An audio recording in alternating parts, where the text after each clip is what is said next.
Hello everybody, welcome to another stream. We're doing some more fundraising, trying to raise money for the Trevor project. This is day 28 of 30. And as I was switching over, transitioning, it seems I accidentally closed the game. So the audio stopped for a minute. But I'm trying to raise money for the Trevor Project, a charity that is trying to help at-risk youth in the LGBTQIA+ community. If you want to donate, you can do so by clicking one of the donate buttons. One of them is right below stream. The other one is in chat. There's a little arrow at the top that you can click on. It'll bring up a little window that has the donate button in it. If you can't donate, then you can also just sit and stream, keep watching, turn off your ad blocker. Because at the end of the month, I will be donating all of my revenue from the month to the Trevor Project, to this fundraiser, as well as I'll be matching up to $50 of what we've raised.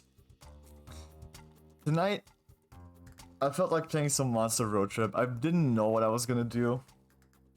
Really, I was like, what am I gonna do today? I have no idea. I was like thinking on it for like pretty much up until like 30 minutes ago.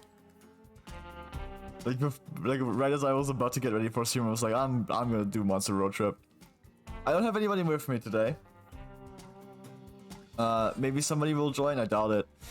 But I just felt like playing some Monster Road Trip today.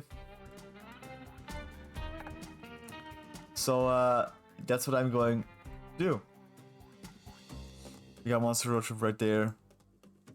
Fun little game. We played Prom earlier this month with Nero. We played Camp earlier this month with Ocean Chiffon and Aurora. And now we're gonna play Road Trip.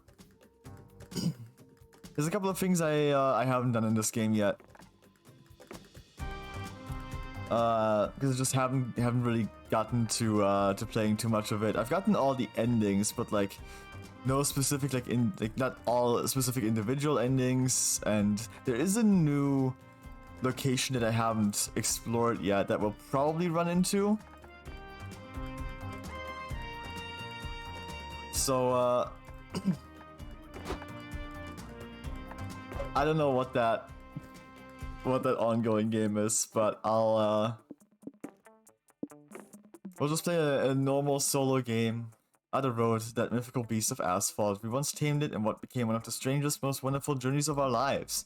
Back then we were young and unafraid, summer was coming to an end, and when Polly and Scott planned a road trip, the whole thing was bound to go off rails. This was the Prank Masters after all. Scott Howell 21, a werewolf athlete who compensated for his rather small brain with a stupidly huge heart. And Polly Guys 22, a party goes with an insatiable hunger for all the wrong things. I'm gonna have to read a lot today. it's all me.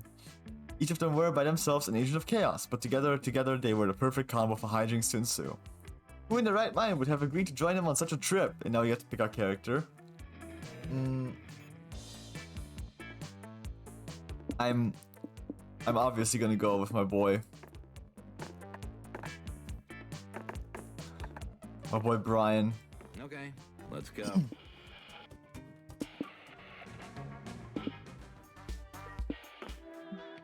We'll go with the lo-fi beats.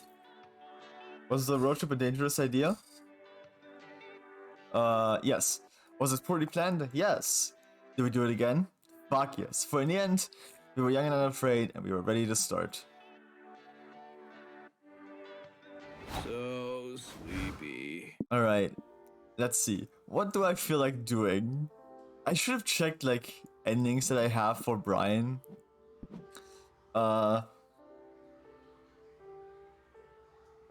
Maybe, let's just go ahead and we'll see which, like, hitchhiker we get. Vera, Miranda, Mossman, Liam, Aravi, Damien. Right, let's see. Let's go to the graveyard. Polly, can I stick my head out of the car? Scott, if this is a convertible, your head is always out of the car. Whoa! Yeah, graveyards are solemn, quiet places made for reflection and paying respects to the dead. How's it going down If you're a there, snooze dude? fest, but you're a snooze fest, but you're with Polly and Scott, which means the graveyard is the perfect place to play a prank. The only question is, what's the best prank to pull? Oh, that's kind of cute. He's just like saying hello to another guy. Crash a funeral. I like to go with these ones, the escalating ones. Just to, like get a bit of randomness. Just like to get us started with a bit of randomness. You find your friends and tell them you plan to crash a funeral. They're immediately on board. Funeral crashing, one of my favorite pastimes. It's like a wedding crashing, but for ghosts, geriatrics, and thrice-widowed girl bosses. You all crash various funerals, wreaking all sorts of mourning havoc. Then you walk in on someone's eulogies, which, of course, Scott and Polly want to crash too. Nothing is sacred. Oh yeah, the deceased and I go way back. We met out in the bathroom stall at a club in Amsterdam. It was the second best hookup I've ever had that started with accidentally walking into the men's restroom. Me and the deceased were best friends. We met at the zoo and had a really great conversation, and we met up there again every day for months. To be honest, I don't know what I'm gonna do without Mr. Flippers in my life anymore. Scott, honey, we're not at Mr. Flipper's funeral. It's been a year since he broke out of his exhibit and got eaten by polar bears. You have to let him go. Okay then, says the pastor. Who's next on the eulogy list? Fax? No offense, sir, but given this eccentric eulogies that we've heard today, we want to make sure you actually know the deceased before we let you speak. Then you were just gonna say there will be mess and get back to eating cream puffs. Now you gotta come up with a lie on the spot. I mean, I was a stranger to the deceased, but aren't we all strangers to everyone at the end of the day?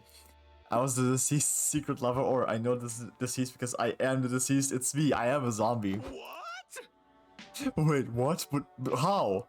The crowd explodes. Everyone freaks out over your admission. This gives you time to do some sleight of hand tricks to really bring your prank home. Someone check the coffin, one person cries. Oh my god, it's full of confetti! But if Fax is really the deceased, why does he look like Fax? Not for long, you use your sleight of hand magic to rip off your face and reveal the deceased's face underneath. You declare that you are here to say your last goodbyes and to incriminate your murderer. The murderer is here? Oh shit, who done it, Gary? It was me, cries the pastor, brandishing a gun. I so look forward to officiating your funeral, Gary, so much that I killed you, and I'll do it again if I must. The pastor's gun fires. Everyone screams. You fall, clutching the bullet wound in your chest. You feel your life fading, but with a final sleight of hand, you remove your face one more time. You may shoot me, pastor, but would you shoot yourself? Holy shit! Holy shit, plot twist upon plot twist. Wait, but if Fax was actually Gary, who was actually the pastor all along, then where's Fax? Sitting in your chair, of course. The same place you were all along. You smile and eat a cream puff as Scott's mind gets completely blown. Pastor dies of his technically self-inflicted bullet wounds. You gain 2 hype and 1 magic, but lose 2 soul and 1 mind for your mind-bending prank. Let's take this slow. Fun! Alright, we got the Pancake Diner or the Rodeo. Hey,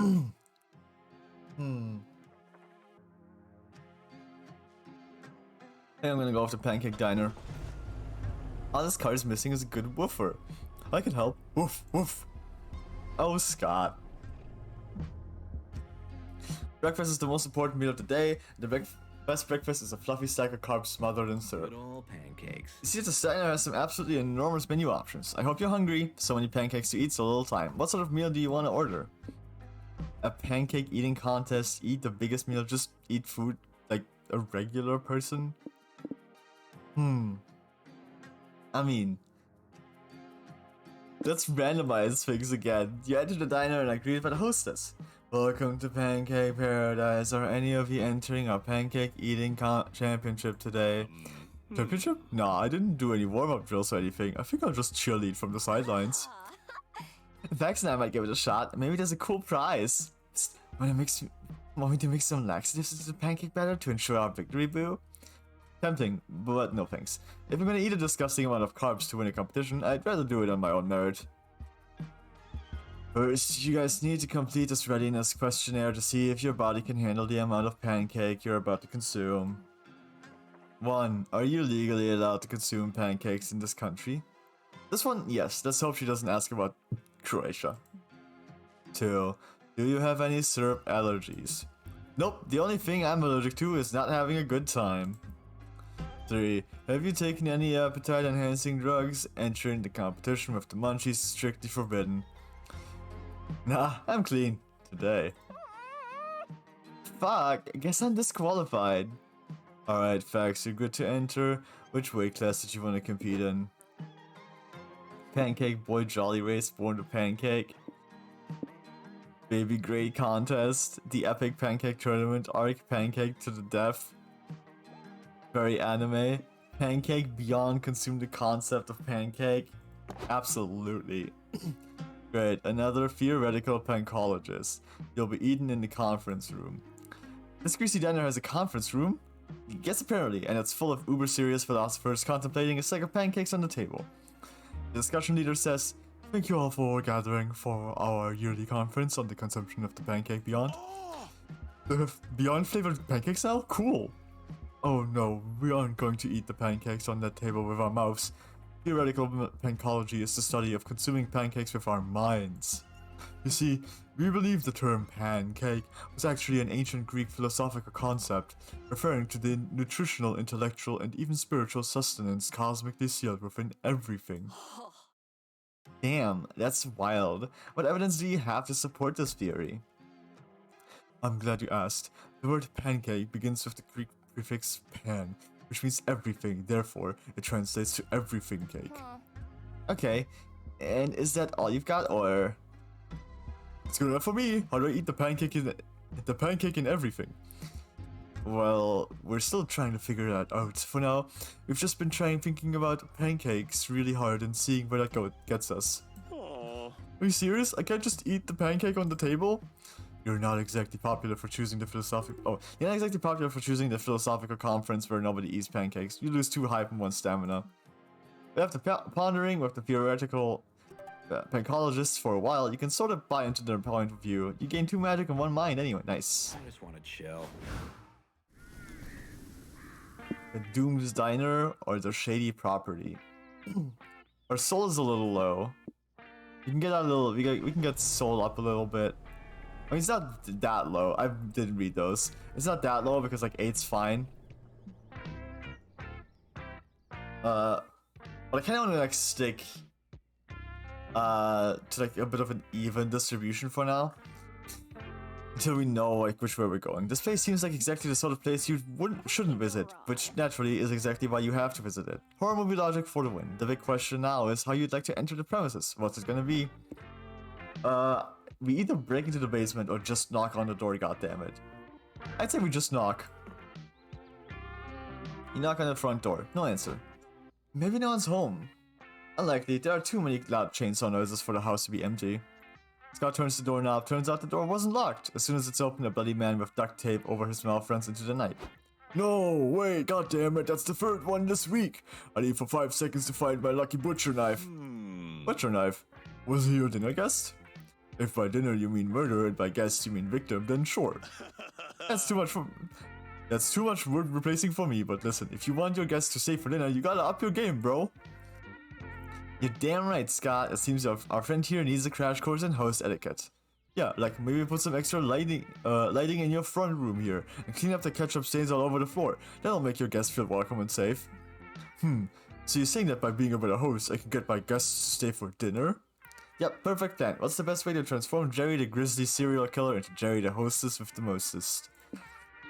Good host always treats their guests. Teach Jerry how to cook a dessert to die for. Give Jerry your best jigsaw puzzle so he can keep his guests hooked forever. I feel like it will be this one. You give Jerry your favorite puzzle. I feel like the top one would have been stamina, which is already lower than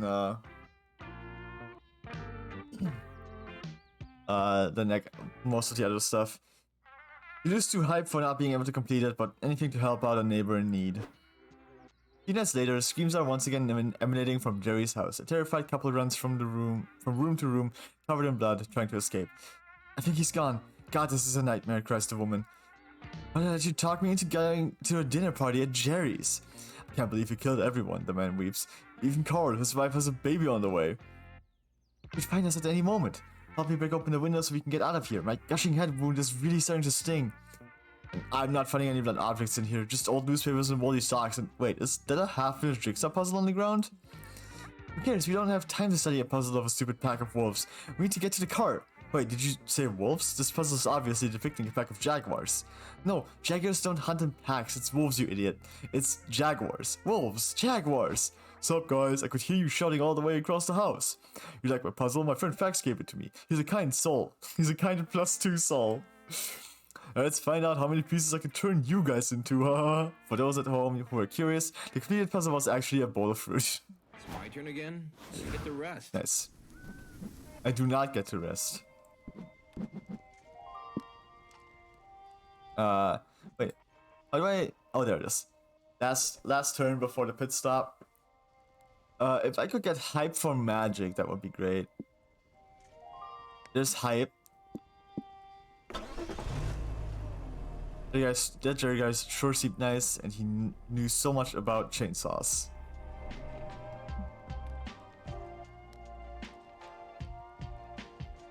Nothing says fun like two huge trucks on huge wheels wrecking the shit out of each other. It's like trucks, but bigger. The stands are filled with cheering, hooting fans ready to see some vehicular carnage. As for you and your friends, you're ready to take a joyride. The plan to drive a truck in a monster truck deathmatch is going well until security says you can't drive a truck in a monster truck deathmatch. Damn it.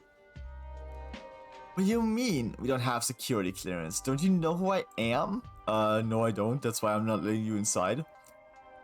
But I'm the Turkmenistan Worldwide Monster Truck Deathmatch Champion 3 years in the running. Oh shit, are you serious? We're sorry, we didn't know you were coming today.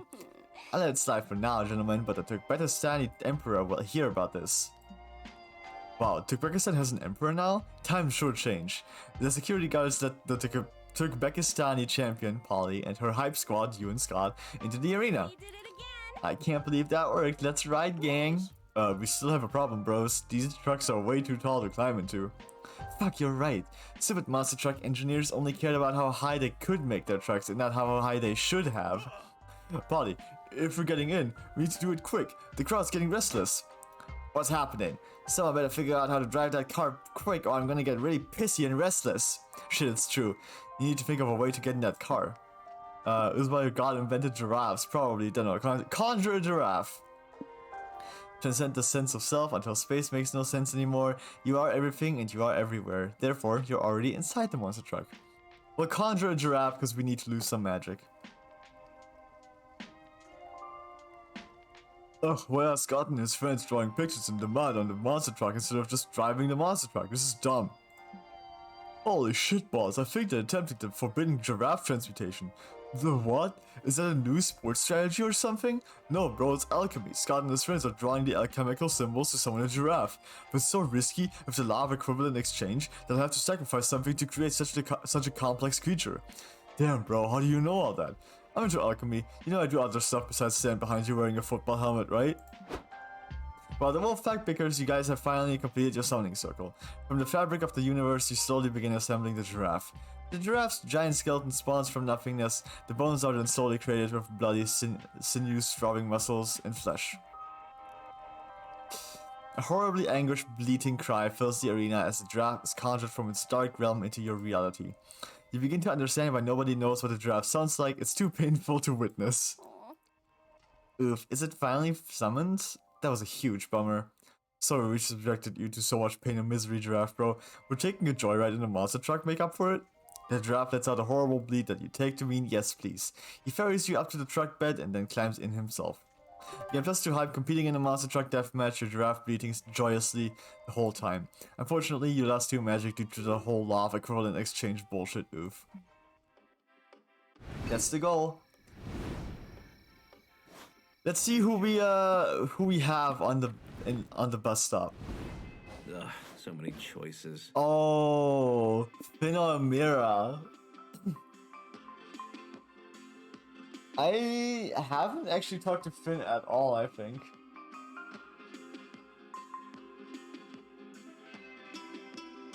I think it's the first time I've met him.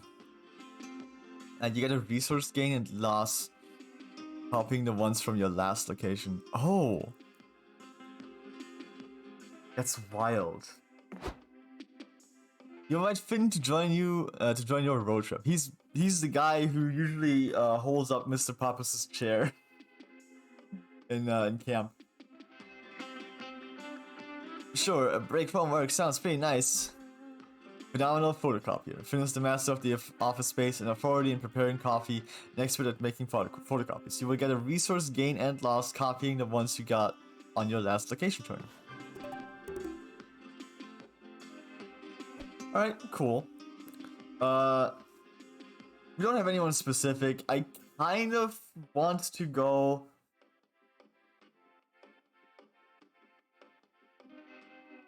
Maybe Cryptid Prom. Maybe Cryptid Prom would be fun. I would say either Magic or Mind. We'll try to go for Magic or Mind. Let's take this slow. Which means we need to get rid of hype. Ooh, Meta Cabin. Not even sure if this place is canon. I haven't been here yet. This is a new location I haven't been to.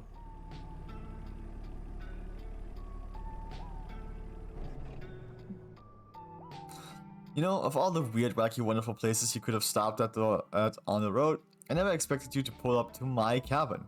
Sorry for the mess, I've been renovating. I'm still in the process of removing the fourth wall. Well, as long as you're here, what do you want to do? Brainstorm your ideas into reality? Join the narrator on his other gigs? Data mine the secrets buried in the backyard? These are all so good. I wanna do all of them. I'm gonna join the narrator today. You walk into the Meta Cabin where a tall, mysterious, chiseled figure is waiting for you. It's me. I'm the tall, mysterious, chiseled figure. Hey, bro. Hey, it's the bro who narrates. Why do you do that though? It's a bit weird. Well, for the audience. What? The audience? It's hard to explain. In your reality, I'm not even canon, just a narrative device, a narrator. But to me, you're fictional. Your reality is just one of many gigs I have as a narrator. Actually, do you want to join me in one of the other games I narrate for? What? What? I mean, you don't have much of a choice. You already picked that action. What the fuck? This is too meta for me. I'm getting dizzy. Yeah, don't focus on that. Focus on the one choice you have. Which other game should we visit? To make it easier, we can keep it within the Monster Prom franchise. Come on, Fex, do your thing. Pick one of two possible options. Oh. Michael makes an entrance. Sky, hello, welcome to the stream. I'm playing a bit of road trip today on my own. Unless somebody wants to join. How are you doing today? I hope you're having a good day. Champions of the Multiverse, a legendary epic following characters from all over the multiverse trying to stop ultimate entropy. Liam Prom, it's like Monster Prom, but everyone is Liam. Yeah, I would like to see this, kind of. Just like, to know what it's like, but we have to go Champions of the Multiverse because, like, one, that sounds interesting, and two, this sounds terrible. But also, I think I know that there's definitely a Liam in here. There's definitely, like, at least one, maybe even two Liams in this one. Traveling through games requires two magic, but soon you land in this other title. Hello? I can hear my voice, but I'm nowhere. Oh yes, you're not canon here, just like me. We're narrators in this game. What's this game about then? Well, different characters from different timelines have joined forces, and they travel in a sort of vessel that can navigate the multiverse. Their mission is to find a way to stop powerful old deities who plot to end all reality. Into the Monsterverse. But, shh, the characters are here. There's the look, there's a Liam. Fucking told you. Because we've already, in camp, you can actually, like, meet these characters. Like, there's a scenario where you can run into these guys. And there's two Liams. One of them's Vampire Liam, like Vampire Liam. And another one is just Liam, but he's blue. Listen, there's something weird about Spooky Academy. No shit, it's a fucking hot pot of nonsense. No, I don't mean that. Don't you think it's strange that the demise of so many timelines starts at the school? I'm telling you, something doesn't add up. It is really suspicious that one random school brings together so many relevant pieces. Both Helen, murking royalty, the Coven, a former Dark Lord. I think it's no coincidence something, or someone, is pulling the strings, but what for? Maybe we should tell the captain. We focus too much on looking for the shards of the true power, but I think we mustn't ignore Spooky Academy. It might not be as harmless as it looks. There he is, the motherfucker! There's still two Liams! You two, what are you doing? We just entered another timeline destroyed by Zgord and the engine room is overheating. We might not be able to get out of here anytime soon. We need to be ready in case the Gorge senses our arrival. Fuck! What? Wait, what's that they were saying about Spooky Academy? It sounds serious. No spoilers, just take this 2 hype from all the epicness of this game and let's go back to Monster Road Trip. I don't wanna go to hype. Oh, and I'm erasing your memories, because every time you make the characters aware of their fictional nature, things end up going south. What? So you go back to playing Monster Road Trip and you have 0 questions about Spooky Academy because that shit might not even be canon here. Who knows? Are we there yet? I'm tired. I gotta get rid of hype. I don't want hype. Let's get some magic. Isn't it cool how nothing ever happens on the road? Oh, that means something's happening on the road. Suddenly, 4 horse-riding bandits come out of nowhere and box you all in. You're forced to stop the car. Got you surrounded. Come out with your hands up and your money out. Here, have this 2 money. It's all we have. It's not. What about you, Finn guy? Give us your wallet. Okay, good luck with that. Hey, there's nothing in here. What's your money? You can ask my boss. Maybe he'll have better luck than me. You think you're funny, huh? Stop messing with us or I'll make you regret it. You can't make me regret anything at this point. I have too many regrets already. And anyway, I'm not messing with anyone. I'm seriously broke. Most of my salary is paid in experience. Want to see my experience? I wouldn't recommend it, because it certainly wasn't a pleasant experience. But please, be my guest. Hooray? But, look, we usually never ask our victims this, but are you okay, bud? Questions above my pay grade. Holly, should we do something? Finn's really bumming me out. We should absolutely do something. No negative nihilism allowed on this road trip. We gotta help Finn find meaning in life again. Okay, guess that's more important than stopping these guys from robbing you. How will you bring joy back to Finn's life? Finn is jaded by a life that's too mundane. He needs adventure. He needs to give himself over to a romantic life of banditry. Help Finn look for the something, anything that's truly valuable in his life. Something worth being stolen.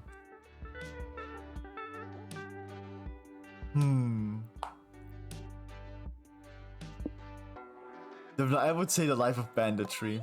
Noise! I've been meaning to get into a life of crime. Let's do it. This might be hype. It's hype, of course. God damn it. We gotta lose hype. We gotta get rid of hype. We gotta talk to Noodles. No, we gotta talk to Finn. We gotta romance Finn. Fuck. And so, without a second thought, you and your friends begin a life of banditry. You get too hype. But one day, the bandits call you all in for a meeting. Listen, guys, we need to talk. We appreciate how much you've helped us commit crimes, but in the end, we welcomed you to our group because we were worried about Finn. Yeah, Finn seemed so jaded, so devoid of a spark in his life.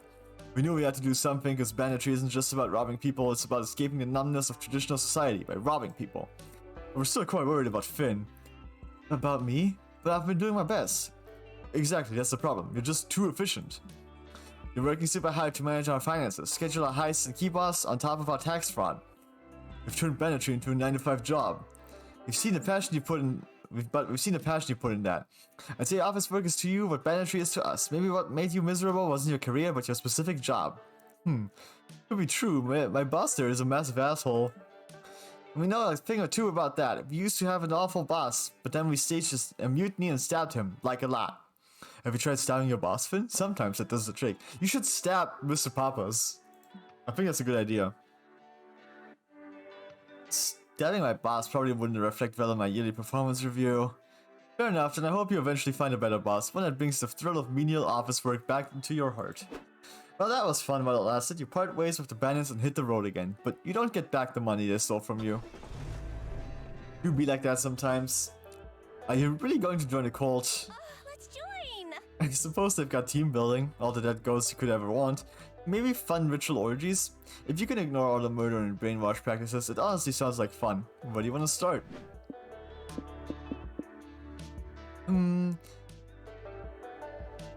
Ritual sacrifice sounds pretty fun. You and your friends enter the cult's sacrificial chamber with all the optimism of the first characters to die in a horror movie. Also, it's highly sexual. Polly, listen. Look at this holy pamphlet. The ritual sacrifices are completed to please Mahathra, the deity of sacred secrecy and darkness. Completing the sacrifice would give Mahathra's worshippers a taste of his exclusive magical power. This is a different Mahathra.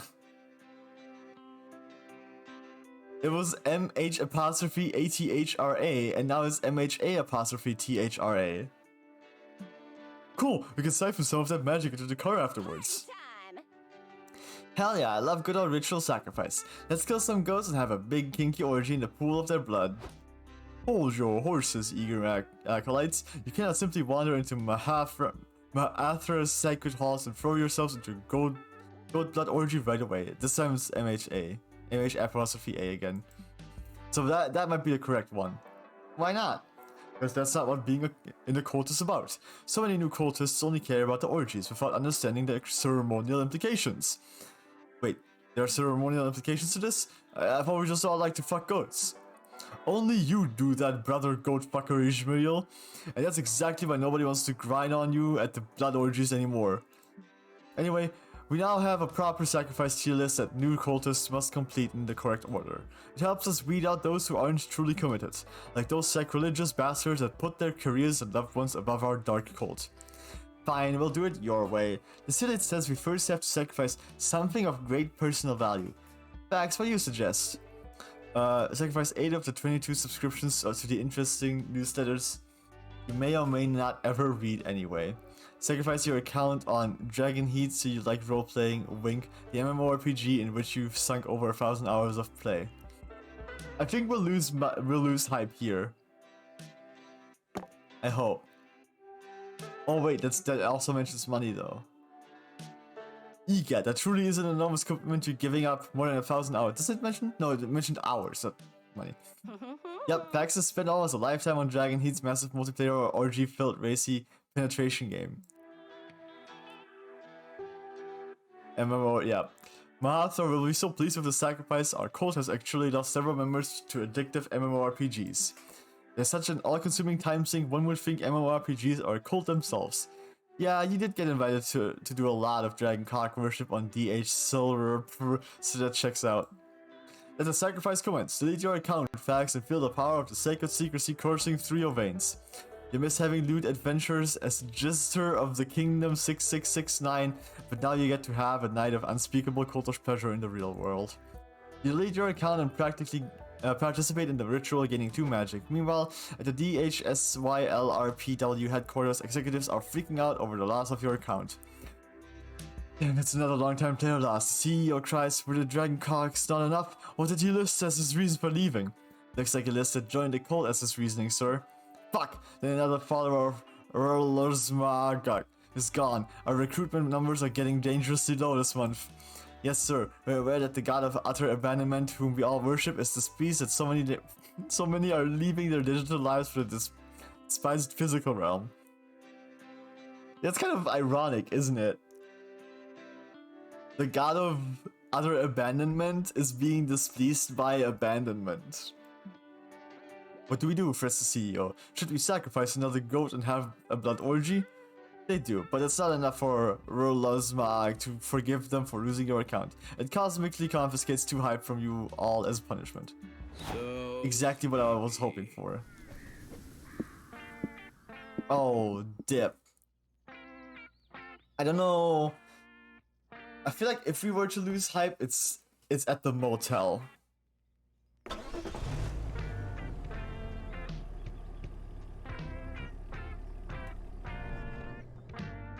After a long, exhausting day of sitting in a car, you're ready to turn in for the night. Mama needs Time to choose which mundane activity to do before going to sleep. Surely Polly and Scott will find a way to make it weird. Get ready for bed. I know what this one is, and I think we'll lose hype here. But we also won't gain magic, I think. I think we won't gain magic on any of those, actually. Claim your mattress and start preparing to go to bed. As you're deciding which of your onesies make you look the most fuckable, you hear Scott and Polly giggling in the bathroom. You go investigate. Hey there, Fax. Scott and I are doing our nightly skincare routine. Care to join us? Oh, surely. Before you can rejoice about these two doing a normal activity for once, you see them step aside to reveal a fleshy, undulating pile of skin sitting on the sink. What the fuck is that? Is our skin silly? I heard that skincare is really important, but Polly doesn't have skin of her own anymore, so I got her this little guy to care for. I named him Rodriguez. Okay, but where did Scott even get this eldritch skin abomination? Boo, you ask too many questions. And questions are not part of a good skincare routine. Wink. So you're gonna help us rub lotion on Rodriguez or not? Despite not having eyes, the skin is somehow staring at you. Maybe even through you. Nope. I did not sign up for this. Well, actually, you did sign up for this. Moisturizing Rodriguez is in your road trip contract. Can't be the day I signed the contract on a dare. It looks like you're stuck rubbing lotion on this creature. How long can you stand to do it? 5 minutes, an hour, all night. Fuck it. If you're doing this, you're doing this. You start vigorously rubbing lotion into the warm, wriggly skin. Minutes become hours. You up to your elbows in the attached skin. You run out of lotion and begin moisturizing Rodriguez with your own blood. The skin appreciates the blood sacrifice. You begin seeing things like choruses of angels singing in forbidden tongues, surrounded by a cascade of unrecognizable colors. Your mind expands. Skin is the biggest organ in the body. Skin is everywhere. The entire world is covered in a fine layer of skin. At one point, God appears to you and says, "Thank you, Fax, for caring so much for my creatures, even the ugly, disturbing ones I made when I was drunk. The skin is love, the skin is life. You care for the skin, and this skin will care for you forever." Good morning, Fax. Still taking care of Rodriguez? That's cool. Do you mind if I take my morning poop while you're at it?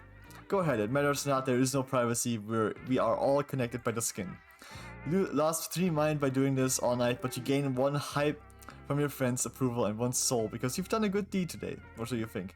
You also gain 1 magic from meeting God during a skincare session, or at least from tripping so potently you believe you did. Damn, I didn't think I would gain hype from this. The skin always provides. Take this slow. Ooh, I love the adorable village. Oh, or the casino. We can gamble a bit.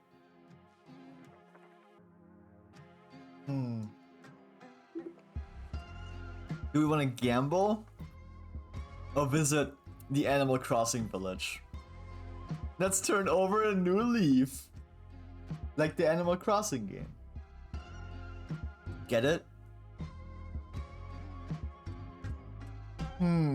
Oh, this one's tough. I kind of feel like gambling, but I also do wanna check the village. I'm gonna check the village. Wait. Well,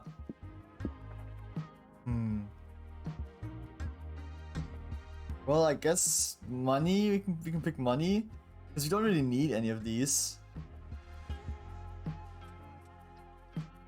And in casino, I think we only get money.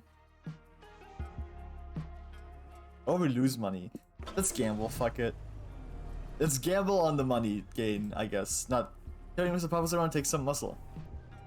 I've missed the first part of that. Wow, what a cute little village. All the inhabitants are adorable animals. That's so funny. Holy shit. That is hilarious. Oh my fucking god. Oh my god, I'm losing it. The way he just like did the Animal Crossing. Oh, there's Bartholomew, the classy giraffe, Boston, the buff bluebird, Bernard, the shy capybara, and the other one. Can't wait to meet them all. What will you do?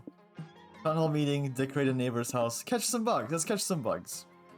You and your friends start wandering around the village looking for cool bugs to add to your collection. Hey, bro. Hey, look, it's some locals. Sup, bros? Do you know where the best bug catching spots are?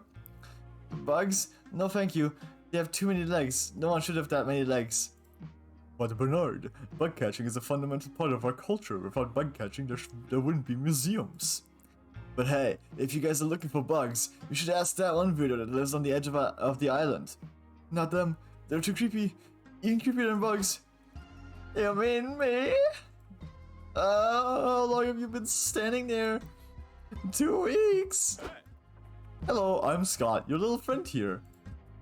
Not friends. Mentioned you know about bugs. We're trying to catch us some. There's some woods at the east end of the island. They're great for bug catching and corpse burying. I actually needed to go there. Oh, you're catching bugs too? No? I love bugs though. If you catch anything special, I'd be down to give you some monies in exchange. Ooh, I love some good money. So cut us in, you little weirdo. And so you end up in the woods looking for a good bug for that little weirdo. Question is, what bug will you try to catch? I do like that the little weirdo is like glitching constantly. It's like an animated character. A tapeworm at your own risk. Or catch a bug, but like an outright game bug. I think tapeworm would lose us stamina. Facts, are you sure this is a good idea? Nope, but there's only one way to find out. You get a net and go chasing bugs in the game's source code. What could go wrong? Oh god. Oh, this is awesome. Oh no. Oh, it hurts. It hurts. Is it over? My soul feels weird. No way. Do not do that ever again. Polly makes a good point. You all have lost 2 mind after messing with your reality source code, but hey, call a bug. My new friends have returned. Do you have bugs for me? Yikes. Yeah, we found one, alright. It's in this box. Take it and never show it to us again. They happily open the box to look at the new prize. I don't know what to say. I love it! The cute little weirdo gives you a big hug, which feels like what you can only describe as falling into a vat of TV static, and pays you 2 money. Hope it was worth it. We've lost a little bit of mind. No beds here? Crap. Oh, we would gain... Let's go to noodles instead. See if we can like get rid of some hype. Welcome to Noodles Pizza Powder. Oh, I think this is hype. And forbidden fruit condoms, it's stamina. Evil gummy bears, it's stamina as well. A flask of holy water, that seems like magic or soul. This is mind, I believe. Honestly, we could trade for mind.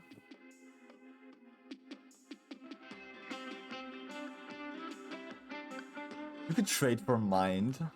Because I think this might be soul. I like Noodles' like expressions, how they change when you like hover over specific items.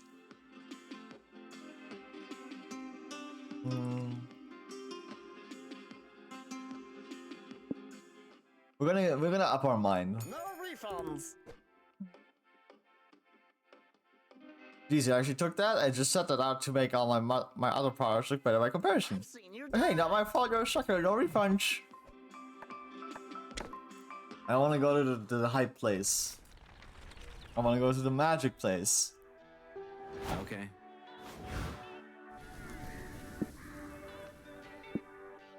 Damn it!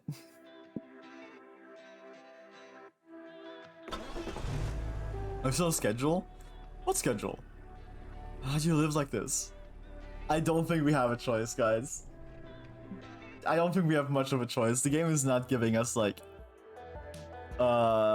magic stuff. In the middle of the desert, ravers and partygoers have gathered to dance their cares away. You're drawn to some blurry figures in the crowd, ethereal beings who look like they were made out of a party. Party time. As you behold them, you wonder, how should you milk the vibes of this rave? I feel like it just like railroads you into hype a lot. I think hype is just the one that like it gives you the most off somehow. Because very frequently, whenever I play this game, hype is at the top. Constantly, always.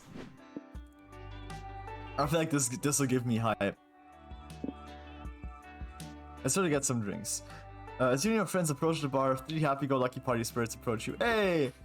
Polly, you magnificent bitch. I didn't know you were coming to this rave.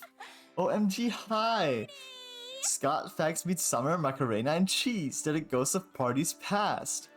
Sup, my dudes? Any friend of Polly's is a friend of ours. Whoa, your fur is so furry. Can I pet it? Go ahead. Let's go to the bar. The first one is on us.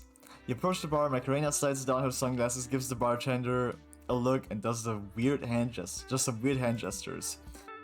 Ah, the bartender says, a tequila moonrise, 3 water bottles, and a tall glass of vodka. And a sex on the beach in a pewter mug with a crazy straw. Coming right up. Wow, you try to order, but the bartender completely misses you and helps someone else. Too bad you don't know BSL, bartender sign language. Don't feel bad, fact. Summoning the bartender takes a lot of practice. We'll wait for you and Scott to get your drinks. Listen, the DJ is playing my favorite song. If I get reincarnated one day, I hope I'm reborn as this song. Such a bop. You said it, my tiny dude. Vibing to the song is 100% my unfinished business. So he'll...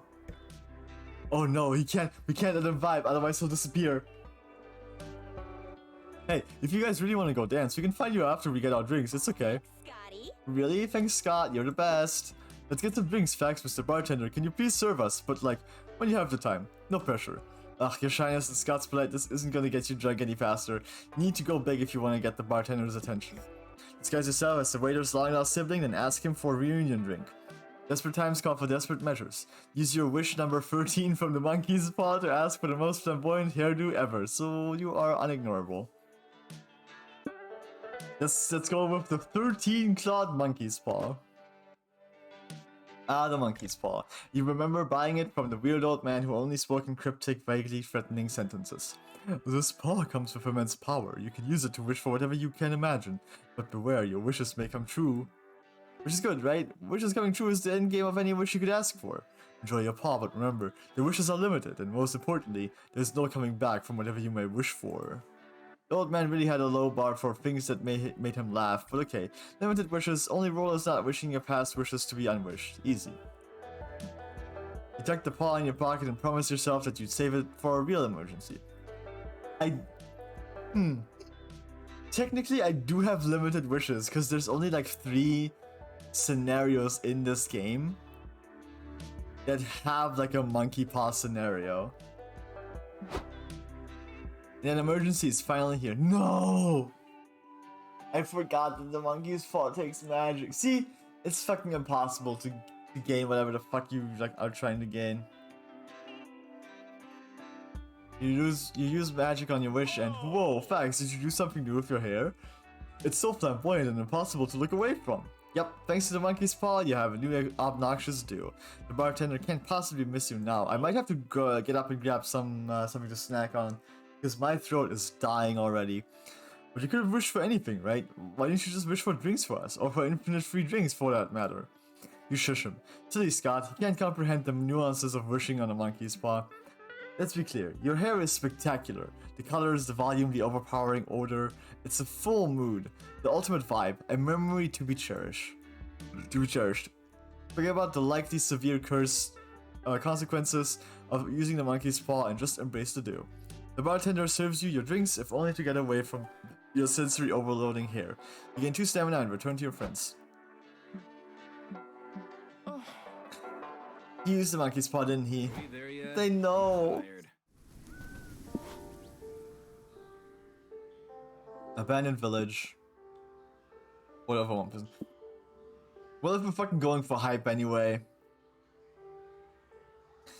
Or we can just like go negative soul.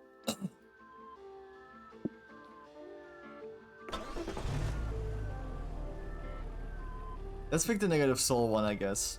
Hell is real. Wait. Okay. Wow, there's nobody here. You've been wandering this village for a bit and haven't met another living soul. What could have happened to all the inhabitants? All their stuff is still here.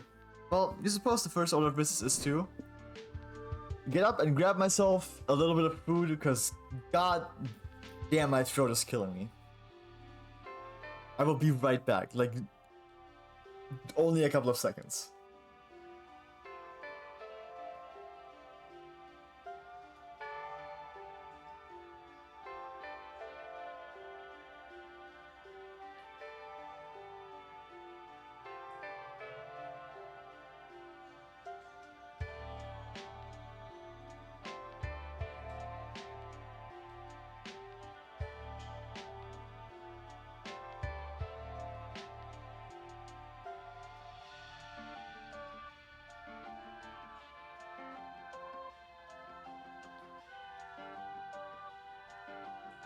I have returned. And I have waffles. I don't know if you can hear that. But I'll be eating a little bit. Pillage what you can. You, Polly, and Scott are searching for anything worth taking when you realize you aren't alone. Seriously? Finally, these footprints lead to... Wait, it's you guys? Ugh, I've been following your tracks for an hour thinking you were a clue. Well, sorry Joy, we didn't even know you were here. Are you pillaging this place too? I still don't understand what pillaging is. Does it involve pills and aging? Are we here to get old? No, Scotty, pillaging is basically taking a souvenir from the village, and the best part is that it's all free. Stop encouraging Scott to steal. The people who live in this village might still be alive somewhere, and they'll need their stuff back when I save them. Since I'm pointing to this abandoned village being part of a new villain's heinous plot. One that my coven and I will have to thwart. But I can't gather clues about my next arch nemesis if you guys are tampering with all the evidence, so quit! Come on, we won't take anything you'll miss, please? What do you mean, please? I said no. Please, pretty please, with bacon bits on top. Puppy dog eyes, seriously? That's not gonna work on me. Joy! How could you help me? Fine, you may take one thing, but that's it. VHS tape, it seems to be one of those trendy found footage movies, forbidden experiments, or that hot dog. It doesn't look like they're finishing it anyway. We're gonna get stamina here. The VHS tape. Wait, that's not a movie, that's a surveillance footage tape. Oh, so it's non-fiction. Is it a documentary? Even better, it's evidence, facts. Pop that tape into a VCR. I'm gonna crack this case wide open. I don't know why Joy's giving herself all the credit when you push the tape, but whatever. You find a VCR and insert the tape. You see footage of some scientists working on a metal ring covered in runes. A portal appears in the center, and from the portal, huge tentacles pop out. Naughty. Oh shit, looks like we found a porno remake of this movie. This isn't a movie, this was real life. You guys might want to close your eyes, this probably won't end well. Those poor foolish villagers. Suddenly the laboratory door opens and the mayor walks in. He claps when he sees the tentacles, guess he's into that sort of thing. The scientists turn off the device, which gets rid of the tentacles, and the mayor passes out some brochures. Everyone starts to cheer. One of the scientists joyfully shouts, "I can't believe the mayor is so happy with our hard work that he's taking the whole town on a month-long cruise." Ugh, way to shoehorn in the exposition. I give this movie a solid 4 out of 10. You mean the townsfolk are all just on a long vacation? But that's not a problem. Isn't it good that the townsfolk are okay? I thought you'd be happy about this. I am, it's just... Ugh, I spent weeks on this. You get too mind for learning the truth of what happened here. You're just too soft for pillaging though. Sure. I can live with that.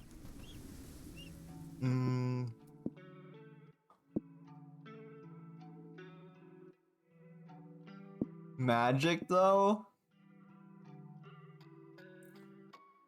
Do we want to keep trying?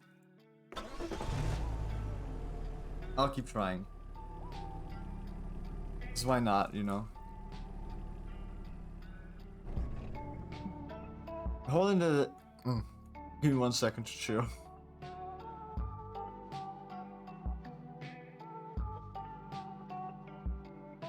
A hole in the desert, man. Doesn't turn anything into a tourist trap, huh? This must be the hole. Some say the hole is bottomless, but that can't really be true, can it? Well, since you're here, what do you want to do? Admire the hole. Forfeit material goods. Tell your friends you'd like to throw some of your most prized possessions into the void, into the weird desert hole. Wait, why though? Wouldn't it make more sense to throw your stuff out in the dumpster than a national landmark? You don't know about the ancient traditions, a random tourist asks. Throwing one's material possessions into the great hole is a hollowed right. Oh, sounds damn nonsensical. You have my attention. Most say the hole is just a tourist trap, but some of us know the truth. The hole is actually the mouth of an ancient deity. We throw our material goods into it to appease the deity's timeless hunger. If not for us, it would rise from the desert and consume the universe itself. So you're saving us all from the apocalypse by throwing your old junk in a big hole? That's so selfless of you. Thank you. If I call my mom right now, would you repeat that back to her? I don't know if I buy all that, but this culty stuff is weird enough to pique my interest. I'll play along. Here, Hole, take my dad's old pipe. I kept it for sentimental reasons, but my new pipe glows in the dark, and I suspect glowing in the dark beats sentimental value. Good riddance. Oh, great Hole, here are some of my favorite bones. Normally, I'd bury them myself, but I can only dig a good hole, and I heard you're a great hole. Thanks, what are you throwing in the hole? Roll a pair of dice into the hole and never know that number you roll. What number you rolled? Throw away the incriminating evidence. Let's roll some dice.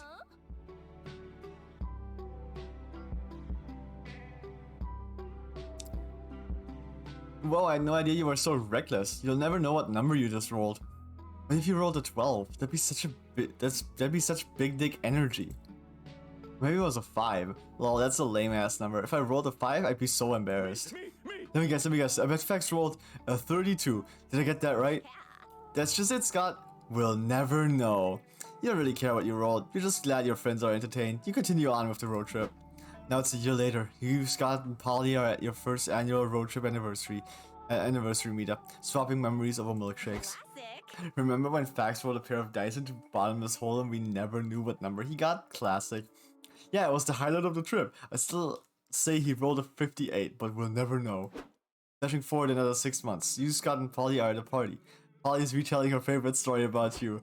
An old dice in the hole rolled the dice into the bottomless pit and we never knew what he rolled. As I've always said, I think Fax rolled an 8.5. It's written all over his face. Flash forward again. You're sprinting away from 2 giant dice, but you're not fast enough. They roll over you, shattering all your bones, and then you wake up. Damn, you've been having this nightmare for years now. Those dice in the desert hole are haunting you with their ambiguity. You may have gained 2 magic from appeasing the hole that day, but you had no idea those fucking dice would leave you losing 2 mind. Let's take this slow. Damn, dude. Let's see. Magic! There you go. I reclined your seat. I have never experienced this much pleasure. We're making progress on magic. A little bit, but, you know. This gas station looks like it was lifted straight out of a children's storybook. A children's storybook where the fantasy heroes drive cars, I guess. But nonetheless, The ice. despite all the weird and whimsical elements, it looks like this gas station still has all the normal functions. What do you do? The shop is fun because you can like, get a song from it. But we want magic.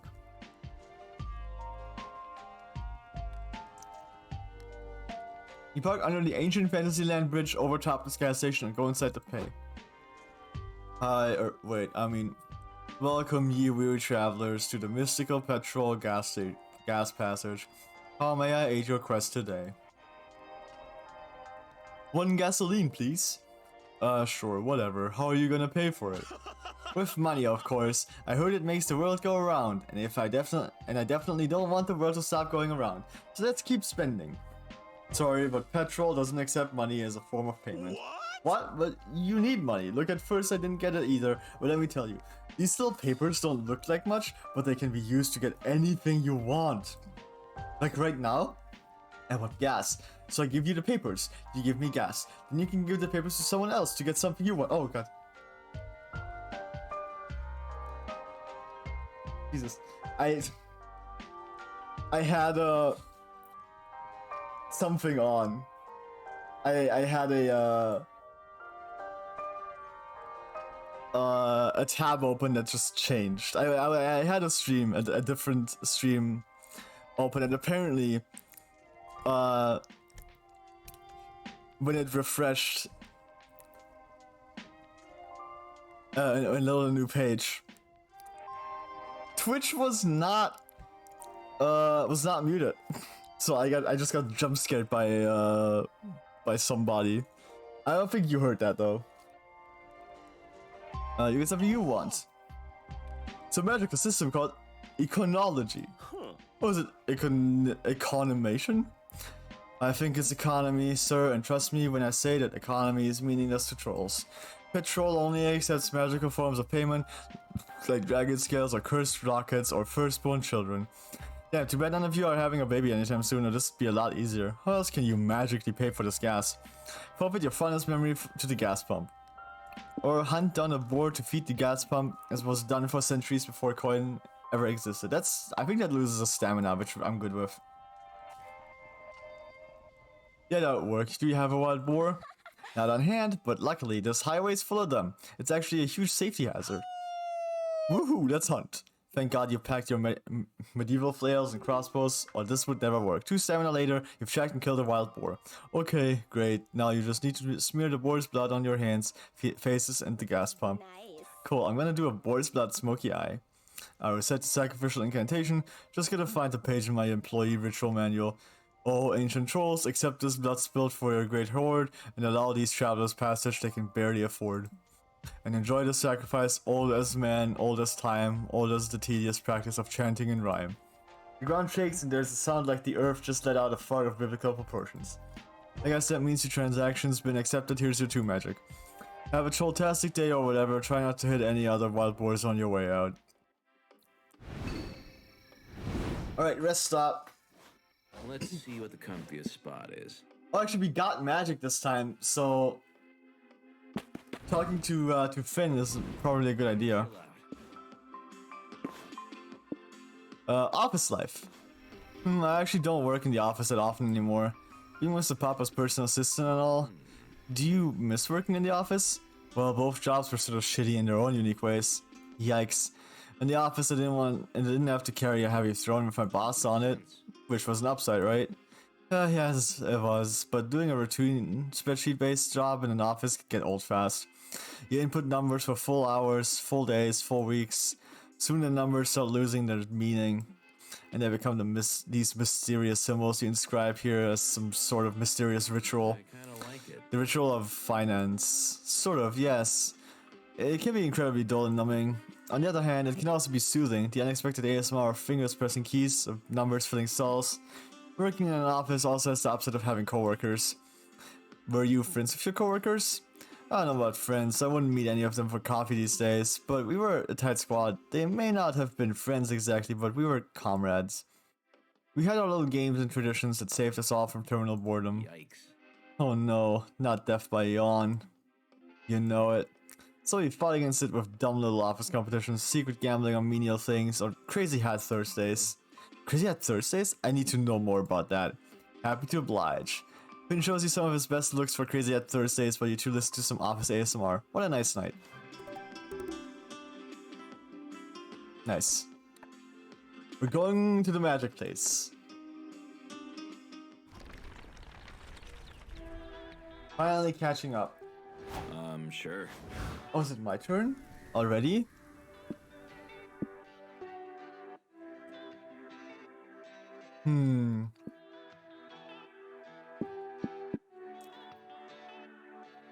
Let's go to the secluded village.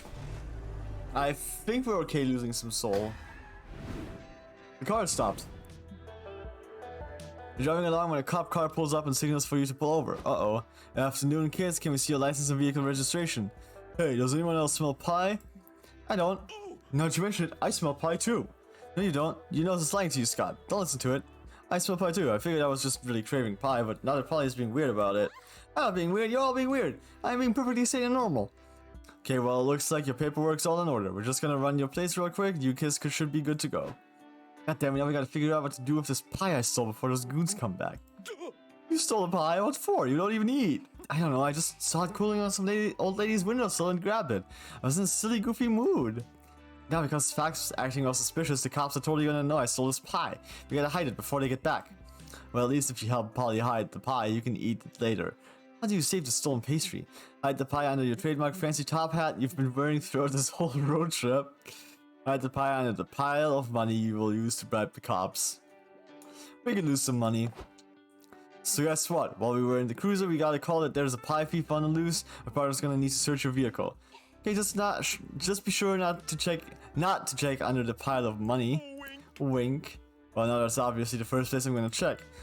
Oh no, you found the pie under a fat stick of cash that was just sitting there waiting for a handsome, morally gray officer to take it. Oh, you really think I'm handsome? Are you seriously trying to bribe an officer? I think so.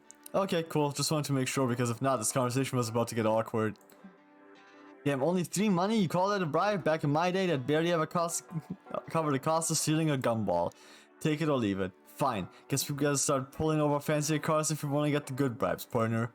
Don't be sour, I think we did great. I'm gonna use my half to buy a rhinestone bedazzler and gussy up my gun. Alright, we'll look the other way for now, but if we ever pull you over again, remember, I'm a big fan of $50 bills and foot massages. Sheesh. Those cops sure are morally bankrupt. Anyway, you gain 3 stamina eating the pie Polly stole from a sweet old lady. Yum. Entire city is protected by a giant impenetrable wall. Strange. The guards at the gate seem just as surprised to see you as you are to see them.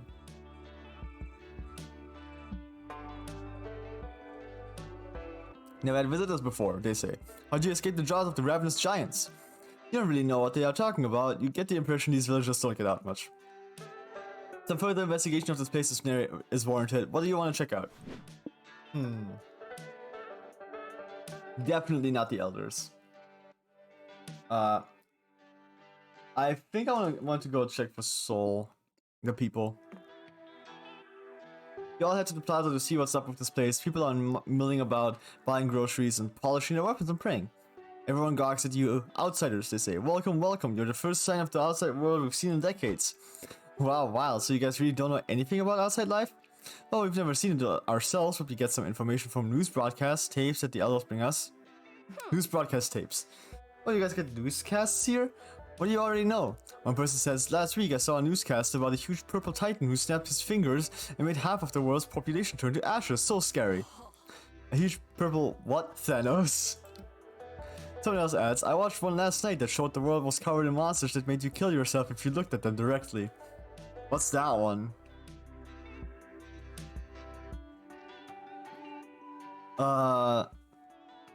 Fuck. I feel like I know this.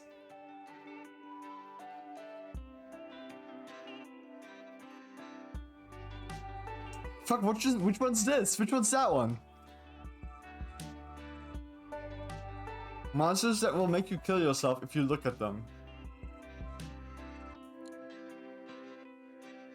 Why can't I remember? It sounds so familiar. I'm gonna Google it.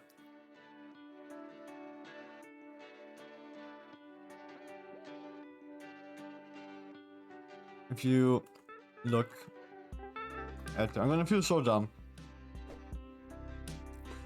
Bird box.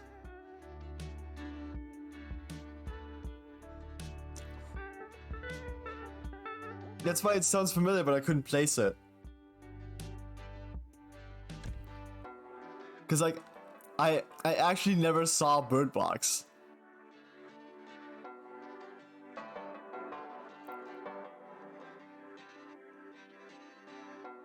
Alright. Really? Another person adds, I watched one recently that said the world was covered in monsters that would kill you if you made any noise. That's a quiet place.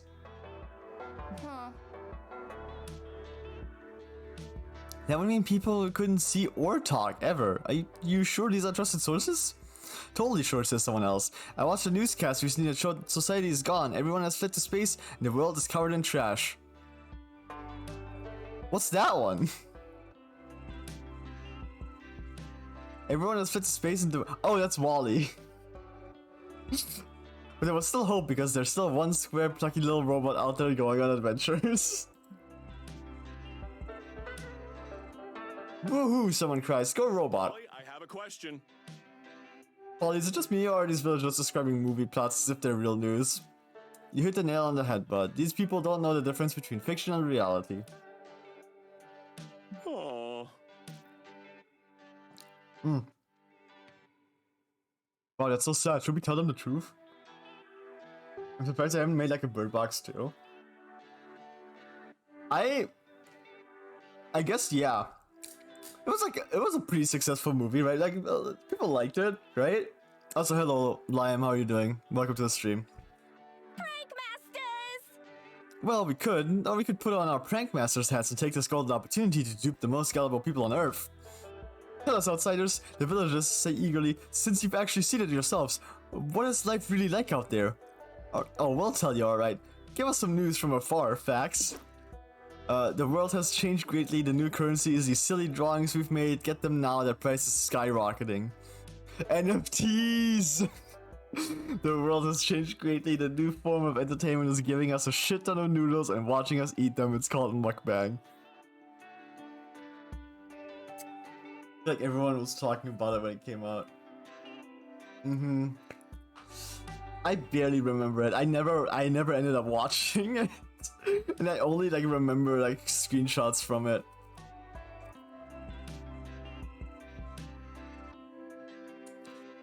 Do I wanna forsake my morality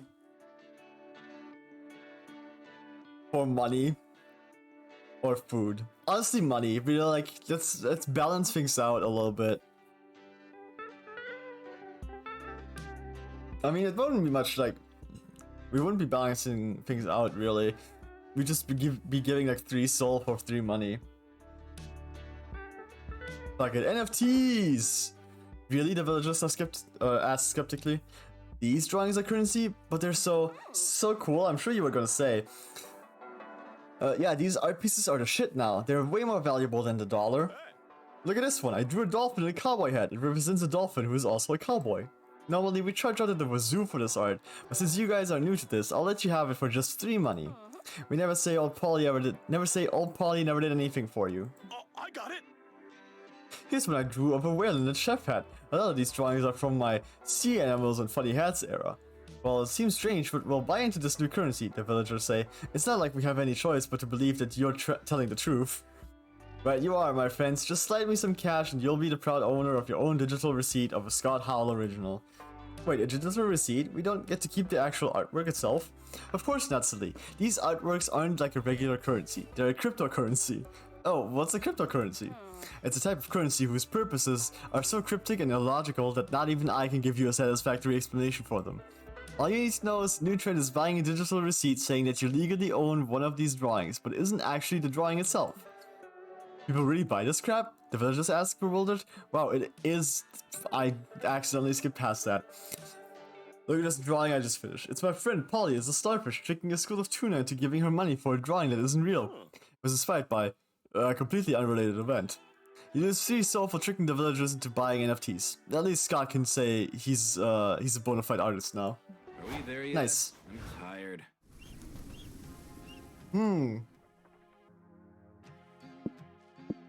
We go to the carnival. I have the money for it. Or we could just relax. Oh, we could lose hype here.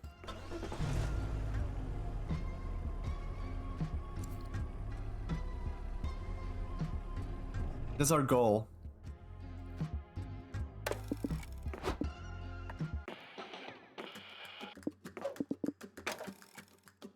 You know, for vacation, this road trip has been surprisingly stressful. My banana alone. A spot sounds like the perfect thing to help you relax before you get to your final destination. Question is, how do you want to chill out? Digital detox. You and your friends are deciding what spa packages to try when you run into Milo Belladonna celebrating a celebrity reaper extraordinaire. Truly the scariest part of a game full of monsters. NFTs, yeah. None of these listen man, none of these monsters are scary, they're all just hot. Hello, hello. Pax, darling, and Scott and Polly too, it's good to see you. This is great, an impromptu meetup at the spa with some of my dearest friends. We need a photo to commemorate the occasion. Oh, I know, I'll take a selfie, making the adorable winky face I always make because it routinely gets the most engagement. Cheese. But you don't have your phone, Milo. Isn't that kind of the point of this digital detox thing? Oh, right, sorry. This whole unplugged thing has been hard for me to get used to. But this detox is healthy for me, I think. I've noticed that you've gotten a bit too addicted to my phone lately. You? Addicted to your phone? No way. Shocking, I know, but enough talk about phones. This is a detox after all. Why don't we take a jaunty stroll through the botanical gardens together? You stroll jauntily. The gardens are beautiful, though you catch Milo trying to snap photos several times, only to remember that their phone is gone. Are you okay, Milo? You seem a lot sweatier than usual. Must document natural beauty for posterity. You can do this, boo. You don't want to spend the rest of your life on life seeing the whole world through a screen. Just enjoy each moment as it comes. You're right, Polly. What an insightful quote. It's the perfect caption for my next. Oh, right. Oh, how tragic. Ugh, if this is awful. I can feel the 3 hype draining from my perfect skin. What did people even do for fun before cell phones were invented? There must be something you can do to help Milo unplug. How did your ancestors pass the time before smartphones? Hold enriching discussions in the Greek agora. It was like the first analog social media. Before everyone had their hands glued to a smartphone, they had them glued to this old-timey equivalent, butter churns.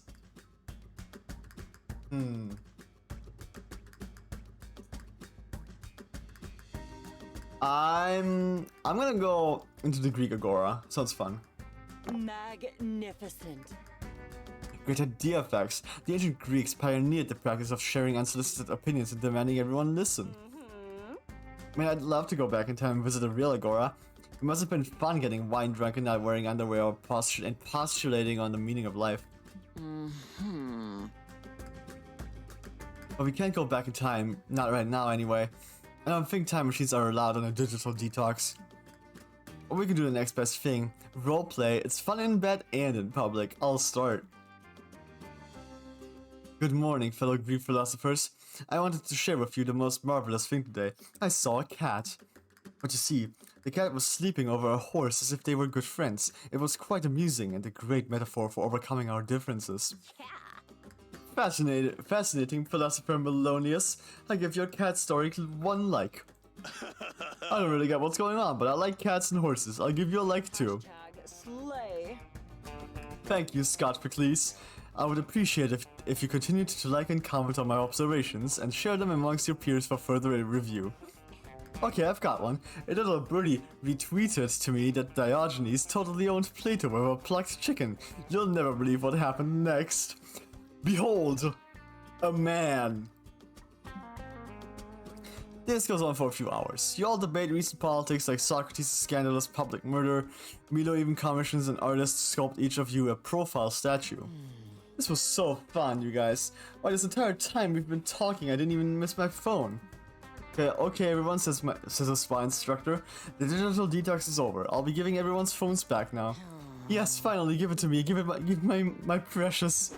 You all get your phones back. Milo, Polly, and Scott immediately open their favorite apps and begin silently scrolling. Sigh. Well, you may not have kickstarted a new age of enlightenment, but you still gained free mind from this experience. So sleepy.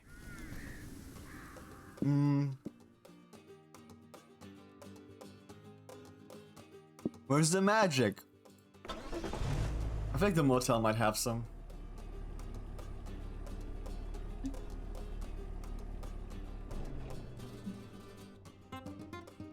There's no shame in sticking to a budget, but honestly, you might have been better off sleeping in the car. Pizza! Hey, sometimes you just gotta rough it for a night. It'll build character. At least that's what you tell yourself while you're browsing the abysmal room options available to you. Too late to back down now, though. Which room will you rent for the night? Just a hole in the floor, haunted room where someone was slowly murdered, room with only 1 bed.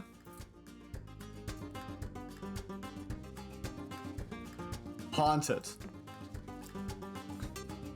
You get to your room. It's haunted. Say what you want about this motel, but you can't accuse them of false advertisement.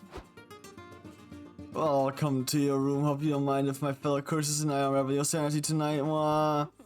Yeah, go ham. I'm already dead, so most curses don't fuck me up too much. You're not even afraid of spaghetti, Sergei, the Italian chef who drowned in the bathtub. He cursed all the faucets to only dispense cold, creepy pasta. Where we get a room with unlimited pasta faucets? This rules. Do any of the other appliances dispense garlic bread? No. We have Mirror Mary, the spirit trapped in the mirror who wails funeral dirges through the night. Ah, sick, I was just saying I wanted to do 4 AM karaoke, but Fact said we couldn't if we didn't have backup vocalists. This is great. Yeah, just fucking super. We've got 2 backup singers. Actually, check out that guy staring at us in the corner. I bet he's got a great singing voice and a bubbly personality. Oh, that's actually super unsettling. Who the hell are you? I'm Tanner, says the creep. I was killed in this corner by a guest that was watching sleep. She stabbed me. Can you believe it? Your death was a total injustice, Tan. It's your given right to haunt this room in revenge and stare at guests all night long. No. Spooky spaghetti I can handle, but creepy men staring at me while I sleep is not allowed. Do something, Fax. Break the curse by helping Tanner complete his unfinished business. Listing every bird known to man aloud. Upgrade your curse. See if the ghost of the guy who drowned in champagne and now vomits free champagne is available.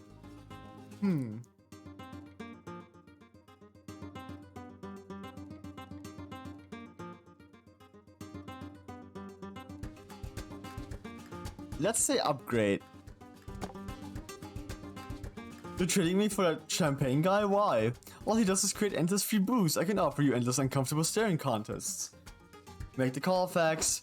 Room service. Yeah, you can upgrade. The champagne vomiting ghost is available, but he's one of our premium options. Anything to get rid of creepy Mac never blinks. You pay free money and have the ghost of Sir Chandon Buble visit your room. Sup, Bubbles? Do you like vomit the champagne into a glass on command, or should we keep a bucket with some crazy straws under you at all times? It comes at random. It's a horrible reminder of my untimely death. It happened on my golden yacht in 1974. I was cruising my wealthy father's champagne lake with called the murder on the moonlit waves. Well, sorry dude, but I can't take you seriously when you're comically vomiting like that. But hey, cheers to unlimited booze. Cheers indeed. You and your friends have a great time getting wasted on the byproduct of this ghost's misery, and you gain 3 stamina. Are we there yet? I'm tired. Can I get some magic? Oh, is that a gas station? I think it's the future.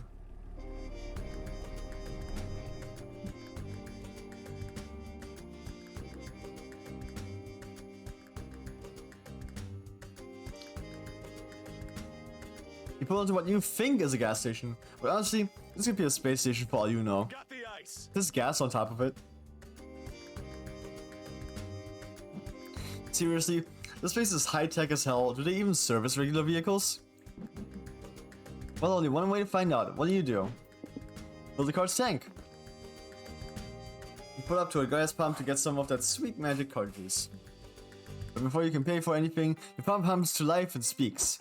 Good morrow, valued customers. I am PAL 9000, the first ever gas pump with true AI. So you're like a fancy gas pump with extra features or something? Haha, extra features, you say. I am a model that truly tests the limit of what a gas pump can do. I can steal all of your jobs. I can fall deeply in love. I was even designed to experience the very organic predicament of being lactose intolerant. Science truly knows no limits. Why? Why would we want a gas pump to do that though? I don't get it. Am I being dumb, Polly? Not this time, boo. Listen, I think myself for just getting some. Never settle my organic friends. Be like my engineering creators who built a software so advanced it could only be described as the first electronic soul. Damn. For you see, I can even grasp the beauty of art, such as the majestic plays of the bard, William Shakespeare. Damn it. So, what services can I dispense for you today? Maybe I could recite some Shakespeare for you. We just want some gas, please and thanks. With my refined engine I can sense the intricate metaphor of organic language. You surely mean gas for your soul, fuel for your mind. I can fuel your mind by reciting some lines from none other than the bard's mouth himself with extra pathos. We're not getting the gas, aren't we? Not sure if you can fool the most advanced and annoying AI in the field of gas pumps, but you gotta try. Trick the gas pump into eating ice cream so its lactose intolerance will make it want to release gas. Produce Shakespeare's lesser-known play Fast and Furious the 14th, and then give the gas pump the lead part, the one of the gas pump who pumps the car full of gas. I want to get rid of the stamina we just got, so we picked the ice cream. An ice cream party, huh? I guess that means we gotta break open the emergency ice cream stash. Yes, ice cream emergency. I'll get the hammer. Scott breaks the glass case that once protected your emergency ice cream, and you pass out the goods, effectively losing 3 stamina. Ah, ice cream. Such a mysterious treat for organic life forms. I've heard so much yet I know so little, for I can read 1,000 pages of content per second, and yet I still choose to read all of Shakespeare's works on a loop. Should I indulge myself with this exotic delicacy? You know what, my friends, unlike Hamlet, I will not be plagued by indecision. Smear that cream on my pump. You wish it had been worded a little differently, but alright, you stick the gas hose in the pint of ice cream. I feel funny. May it be that ice cream is made of milk? No, silly, it's made of ice and cream, it's in the name. Actually, yes, it's pretty much made entirely out of milk. Egots, it seems my lactose intolerance feature will finally be made useful. A tragedy in the making, only comparable to the tragedies written by We Get It. Oh no, oh dear. Would it trouble you much if I relieved myself in your gas compartment? Sure, bro, there's no shame in passing a little gas. I fart all the time. Yep, unfortunately I can confirm that's true. Knowing that gasoline is basically just gas pump farts doesn't make you very happy, but at least it works. Take the magic and don't think too much about where it came from. Finally, progress. Let's see what in the correct direction. is. Ugh, so many choices. His boss.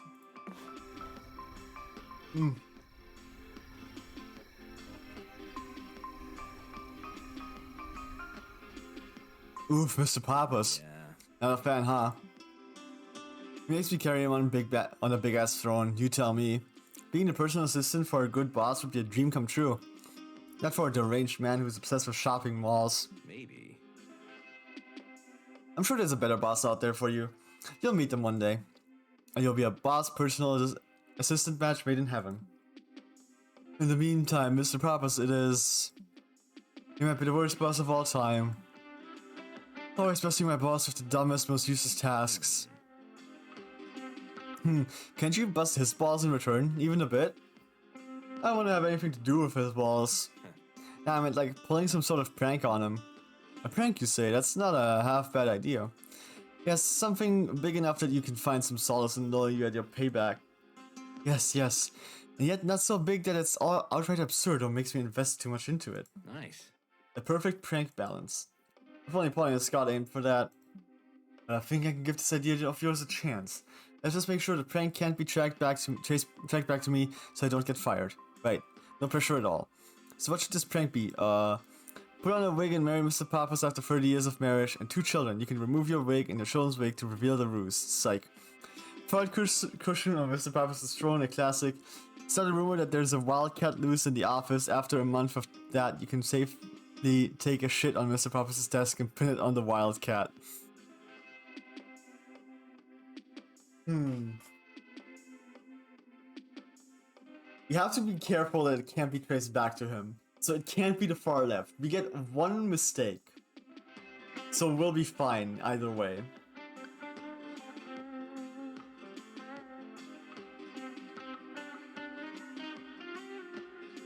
I feel like I don't remember him being like don't take anything crazy. I only remember the trace back to him part, and I feel like fart cushion on the throne could be traced back to him, and like the fact that like the one on the right is, like specifically mentions that it can't be traced back to him means that might be the right one. It's the right one. It's a bit absurd, but not too much. It's not like you're suggesting the prank marry him while wearing a wig. Of course. It's not as if I was considering an idea like that at all. Sure, the setup will take some time, but not a lot, and it will clear me from any suspicion. Dare I say, this is the perfect crime. Smart. Perfect prank. Fucking Mr. Papas, it already feels great to know he doesn't suspect a shitstorm that's coming. Shitstorm. The only loose end is the shit pointing in my direction. But it has an easy solution. You need to follow a similar diet to that of a wildcat, so the story holds. Genius! Do you think the wildcats eat spaghetti? I really like spaghetti. Nice. Only one way to find out. You search online for info about wildcats and start scribbling the plans for this formidable prank. Will it work? Who knows? But for the time being, you and Finn have a fun time together. Hey yo. Is Finn more than a friend? Or, yeah. 5 more to go! Let's go. Okay. If he finds 2 more magics without losing magic, I think we're good. Well, I think we're good. If we lose magic, we'll have to find 3 magics. You just reached a high amount of magic. Good for you. Does that mean you're aiming for the magic-based destination? If so, there's a wacky adventure that could unlock a layer for the destination. Wanna go for it? Sure. I don't know if we can get all of it, but we can try. Great, the adventure will be waiting for you on the road. Sorry for breaking the 4th wall. See ya. Yay, a con! It's the perfect place to be your authentic nerdy self without fear of judgment. Hey, look who's there. There are cosplayers, merch vendors, panels, gaming tournaments, overpriced food. That's my girl Zoe! I have a body pillow of her! So much to do, so little time. What activity do you want to try out? Joining gaming. Attend a fandom meeting. You see, there's a fandom meetup happening in one of the atriums. Maybe there will be free refreshments. You head inside. Welcome to the con. It's my girl. I love her so much. Oh, hey guys, welcome to the meetup. How long have you been fans of the critically acclaimed indie game Human Prom? Hey, bro. Hey Zoe, I've actually never heard of it. Do humans even have prom? Sounds weird. Really? Then you should keep a low profile. Human prom stands are serious, and they'll get pissed if they find out there's outsiders at the peace accords brokering. Huh? The what accords? All rise, says someone with a gavel and powdered wig. The annual renegotiations of the Human Prom Ship Wars Peace Accords are now in session. First, we present the Purple Achievement Awards to veterans of the Ship Wars who saw horrors untold in those dark trenches. Those poor brave souls, may their URLs never be forgotten. Now let us begin by hearing from the Daniel X Oswald shipping faction. I've been told you have some grievances to air. Is that a reference to Damien and Oz ships? We sure the fuck do, cries a ship war veteran. We want those nasty Daniel X Bryson shippers to stay out of our hashtags. Damien and Brian, huh? Our lawyers have screenshots proving that Dasons violated the peace accords and distributed Dasons fan art on our land. But the Dawswalls fucking started it, a fandom historian argues. Even after the ship wars ended, you've sent spies into Dasons to start drama and weaken us from the inside. Why do Dasons and Dawswalls always get the floor? Issuer shouts. Where's the representation for Swallow Faction? It's like, Dagans, this is bullshit. Order in the court, snaps the judge. Shipping romanceable NPCs like Daniel and Logan together is stupid. The court only recognizes NPC and PC ships. Logan, like Liam, okay. Right? But Daniel and Logan have so much in-game chemistry. Call my OTP stupid again and I'll fucking dox you, Your Honor. Ugh, all anyone ever does at these things is argue. Why can't we all just enjoy Human Prom peacefully? Man, I wish everybody would just be friends. Facts, what can we do to make everyone get along? We will educate the next generation of fans in empathy. Upon entering the fandom, there will be a syllabus of mandatory fanfic covering every ship. We, the Supreme Court of the fandom, presided by an impartial party. Me! I'm a very fair arbiter who will only accept a few bribes.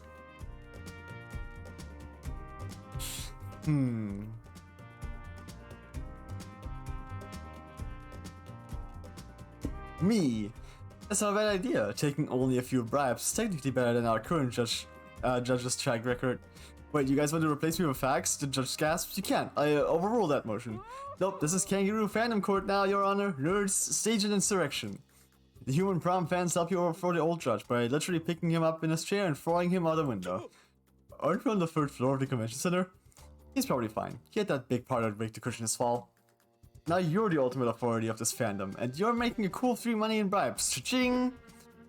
But over the next several days, your phone is bombarded with DMs from Human Prom fans who want you to judge every fandom dispute imaginable. Help me add Judge Fax, one says. My friend says Daniel's favorite food is hot wings, but I think he's secretly a small bean who loves cupcakes. Who is right? Another fan calls you at 3 AM to say, I need help with my Oswald enemy Syllabus AU. Is it more in character for Daniel to call Oswald a fucktoad or a toad fucker? It's exhausting and somehow at the end of it, you still don't know anything about Human Prom. You lose 3 soul for taking bribes. Oh no, our soul is dangerously low. We gotta be careful. We might die here. Unless...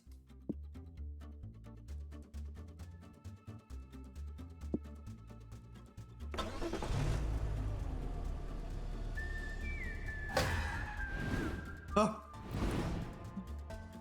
You're driving along when you pass your friend Dahlia fleeing a burning castle on a chariot pulled by a griffin and holding overflowing bags of gold coins. Bro? Hey Dahlia, what are you up to? Hey, just another siege gone right. I won't bore you with the details. I'd much rather hear about the wacky misadventures you guys have been going on. Right now, we're on our way to Pocket Dimension filled with magic and mayhem.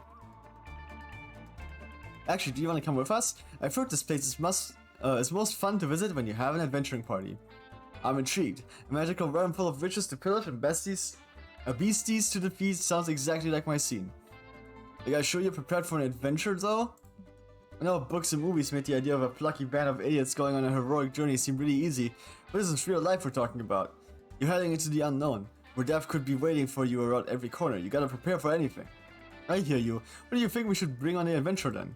Don't ask me, those sorts of questions are what war advisors are for. I'm in general a woman of action. Well, the closest thing we got to an advisor is facts, so what you got, boo? Summon a powerful creature that's the true heir to the dinosaurs, source of endless eggs, and according to old wives' tales, the true source of chicken nuggets. No, because I'll lose magic and I don't want to lose magic. Since you don't know what they use as currency in this other reality, you must acquire the only thing that holds value everywhere. Porn. Mama like it. Fuck yeah, I'm in. Mama loves porn. Isn't porn notorious for spreading misinformation and giving consumers unhealthy expectations about natural intercourse? That's true. Oh, Scott, that was deep. Thanks, Liam said those words to me once. I don't know what they all mean, but I knew it was a good point. A porn can't be that bad, can it? If it's so bad, why does it make me feel so good? Like anything else, porn is fine as long as you consume it responsibly and critically. Besides, it can be very informative. Not about realistic sex, but it has lots of info about nice butts. Just look at this porn star's butt. It's very educational. Wow, such taunt, turgid buttocks. This is indeed a high quality butt. You and your friends gain free hype drooling over such a magnificent ass. You know, it occurs to me that the people in this pocket dimension might not find these forms sexually appealing. If that highly likely scenario happens, we should just keep it. We should just keep the porn, like all of it. Hard agree. This is why you are a great general, Dahlia. You always make the right decisions. Spend free money on more dirty magazines to trade in the pocket dimension. Hopefully, nobody will mind if they're slightly used. Wink. The Dinus is a classy locale made for the road tripper with discerning tastes. Sadly, it looks like everyone and their mother is a road tripper with discerning tastes. This place is packed. The only way you're gonna get seated anytime soon is if you sit with someone else. This is a great opportunity to smash conventional manners and make new friends. Who do you sit with? The poor soul waiting for their blind date. Table who clearly doesn't want to be bothered. I'm gonna sit with the poor soul. You all sit down with a nervous lich. Hey bro, I'm Scott, and is the seat taken? Hi Scott, I'm Ernest the Avaricious, and that seat actually is being taken by my date. Okay, when's your date getting here? Any second now, I'm sure. Her name is Mindy. We were set up by mutual friends to go on our first date together. Oh, congrats, boo. How long have you been waiting for her to show up? About 3 hours. But surely there's a good explanation, and she's on her way, right? Would you just give me a second to talk to my friends privately? Sure, definitely. Not rude of you to sit at my table and invited then exclude me from the conversation. Guys, Ernest's date obviously isn't coming and it's really bumming me out. We gotta help him. Okay, we need a plan. Let's do a huddle about it. Wait, we're already doing a huddle. I'm out of ideas. Don't worry, I've already got a plan. It's wholesome prank time. We're gonna lie, but for nice reasons. Hey Ernie, guess what? We're actually your date, all of us. Completely forgot to mention that until now. You're all Mindy? But I thought... Actually, you know what? This must just be modern dating culture. I'm okay with this. This is fine. So, Mindy, tell me more about you. Why does your dating profile describe you as a 36-year-old woman and not multiple young adults? I'm sure you get asked that a lot. Oh, it's because, Tax, why is it again? Because this is a game show. If you can guess which one of us is Mindy, you win a cash prize. And a date, I guess. We'll lose money here. Because we're actually all one being. Mindy is short for hive mind. Hive mind. Oh, well, I guess that makes sense. You did say some strange things when we were chatting online. Like, I can't wait for you to meet the real me, all of me. Or one of my kinks is suppressing your free will and thoughts and bringing you into my collective. I mean, I kinda get it. So, Mindy, what if our relationship gets more serious? Will I be expected to join the hive mind? You do you, boo, just because we gave up any semblance of our identity and personal sparkle doesn't mean you have to. No, I want to. I'm tired of being in charge of my own decisions. I spent 59 gold bars on Uber Eats last night. I am a wreck, please recruit me. If you insist, we all just gotta stare deeply into each other's eyes for 3 hours without blinking. Go. You do it. You start to lose yourself in Polly, Scott, and Ernest's eyes. It's mesmerizing. So mesmerizing, in fact, that you forget to wonder how you're maintaining eye contact with 3 different people at once. Your sense of self is slipping away. You are once 4 separate beings, but slowly you become one. You are all Mindy. We are Mindy. Thanks for the fun date, you all say in unison as you leave. You lost 3 mind and 75% of your individuality, but at least you got 3 soul for cheering up Ernest. Sure. We have these 2. And I don't know if I can get magic somewhere here.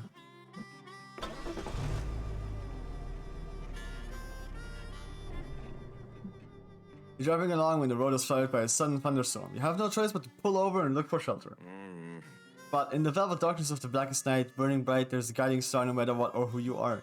You know how the lyrics go. With wet newspapers over your head, you arrive in an ominous gothic manner, knock on the door and are invited in. Once inside, where do you go? History transpiring through the walls, the dramatic chamber music, the exquisite banquets. What would I like to check out?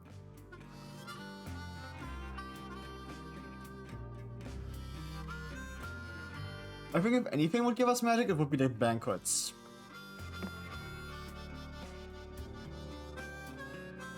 You and your friends follow the Son of Chatter into a large banquet hall filled with all sorts of vintage monsters. There's ghosts in chains, drooling werewolves, ghouls with mottled green skin and rotting teeth. Lame. Gang, I'm not gonna lie, these are the least fuckable monsters I've ever seen. You said it, bro. Why don't we look like that?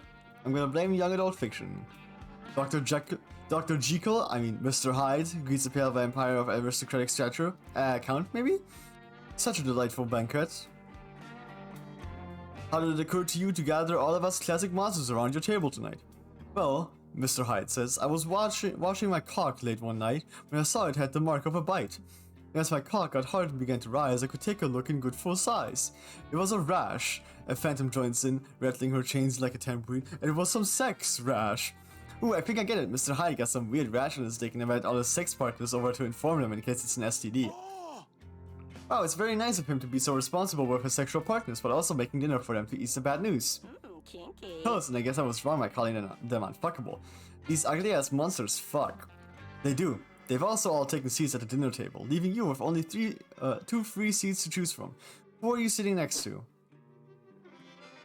Dr. Frankenstein, a man of science, is surely edifying to talk to if you can ignore him reminding everyone the monster's actual name is Frankenstein's monster every 5 minutes. That very gothic phantom, you may need to endure their desolate wailing, but their spectre nature may mean you get a double serving of dessert. I'm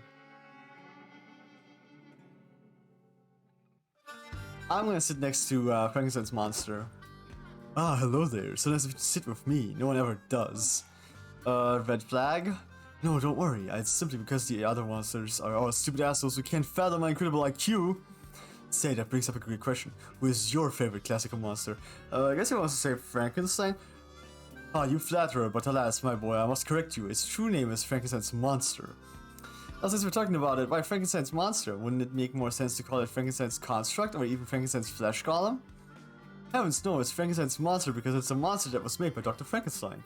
You know, while we're at it, Dr. Frankenstein is a misnomer too. Victor Frankenstein wasn't a doctor, he was an undergrad with a god complex. Ah, he didn't need the doctorate to prove his superior intellect. What? Why are you talking about yourself in the third person? Well, because truth be told, I'm not the Victor Frankenstein. I'm actually one of his more recent descendants. Seriously? How long were you gonna pretend to be Victor, Cloud Chaser? How long were you going to pretend to be Victor, Cloud Chaser? How long were you going to fail to realize that I'd have to be over 300 years old if I were the real Victor Frankenstein? True, but wait, that brings up another question. If you're a Frankenstein, then you're a human, so how'd you get in the monster realm? I mean, I had to literally die to get invited here. Are they just letting anyone in now? Oh, I did die. Electrode mishap, and to honor my family's legacy, I requested to be brought back to life in the true Frankenstein's monster fashion. After that, I slowly warped into the monster's realm naturally, as most undead do. Okay, so you're Dr. Frankenstein, except not the Dr. Frankenstein, but you're also Frankenstein's monster, except not the Frankenstein's monster? My, you're full of questions, aren't you? Yeah, and I've got one more. I see you haven't finished your soup. Can I have it? No, this is Dr. Frankenstein's monster soup. Jeez, this guy sucks. You lose 3 hype talking to him. You do gain free mind from your edifying chat though, and by learning never to sit next to Dr. Frankenstein at dinner again. It's my turn again. I didn't get the rest. I guess we're not gonna get to we're not gonna get the magic thing this time.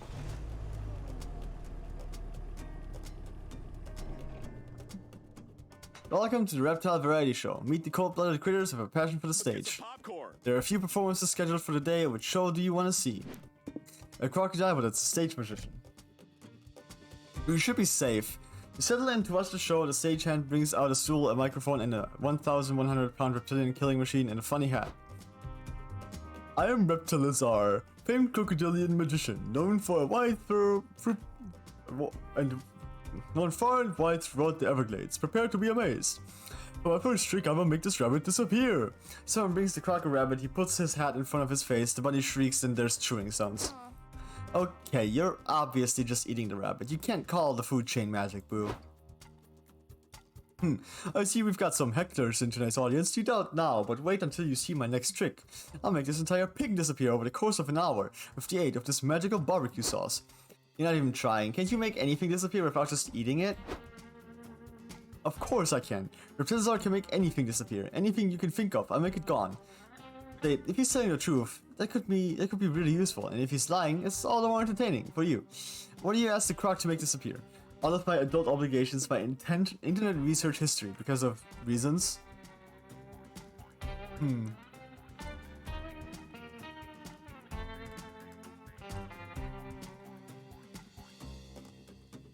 Search history. I don't know what either of them will make me, like, I don't know what I will lose based on, like, either of them. I have no idea. Well, we'll find out. Why? Can't you do that yourself? Yeah, I can click clear history, but the searches are still traceable all over the internet. The only way to truly make my Google searches go away would be with magic. Fine, let me see your laptop. Good God, these searches. That one's weird, that one's weirder. That one's downright concerning. I don't even know what this one is. You don't? You should look it up. Don't do it, bro. Polly got me with this prank too. What you're about to see changes you. But the curiosity is killing you, isn't it? You gotta know what it means. You have to know the ugly truth. God, you're right. Show me what it means. Yes! Polly pulls up an incognito window and looks up those words on Google Images. What? Which words? They treat it to the unique experience of watching the light in the crocodile's eyes go out. That's abhorrent. I'm erasing your search history and those pictures and also my memories. I need so many showers. You gain 3 magic from the spell Reptilizar casts, but reviewing your depraved search history makes you lose 3 soul all over again. We're in a dangerous spot, but we can win here. The spot is. Come on, magic. Choices. Welcome to Noodle's back alley surgeries. Satanist kit. Scott snacks. Wait. Hype and mind. Doesn't matter. Scott snacks, enlightenment bulb, marble, squawk, and a penguin mask, treasure map. Satanist kit. I think Satanist kit is magic. Sucker. You will come to regret this, huh? Thank you for your business. You and your darkest dreams. And now we've done it. We've fulfilled. Yeah. We didn't complete the extra story. We didn't go with someone who's ready for the adventure, but we did get 26 points in magic. And we did it. And we're dating Finn.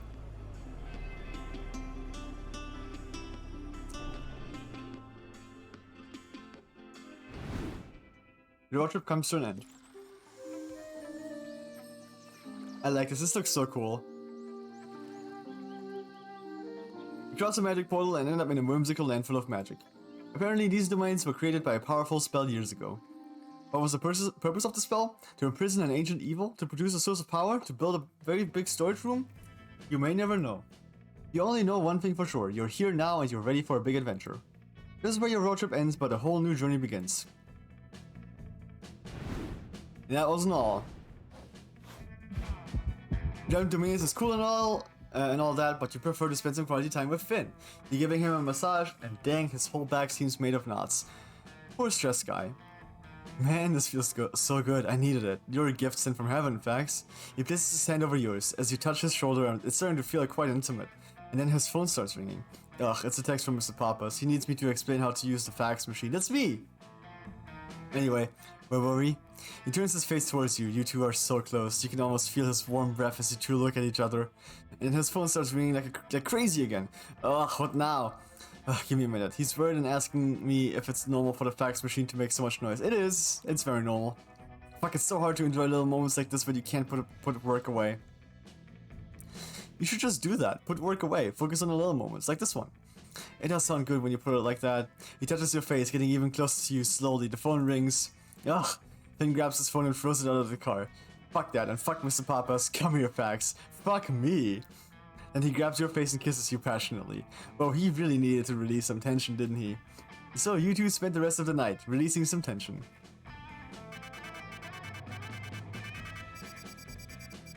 Heyo.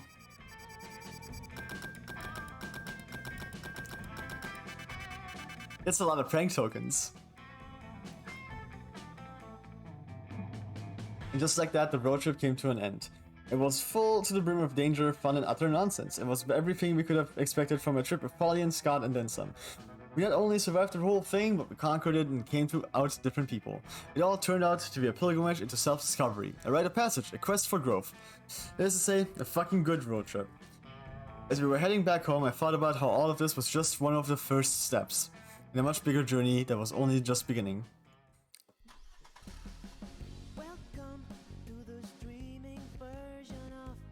But honestly, scary was, I don't know, because we were young and unafraid and we were ready to start.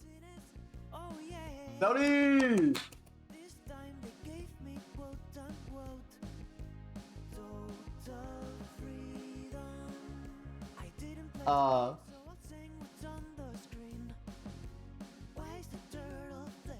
Why is the turtle flipped?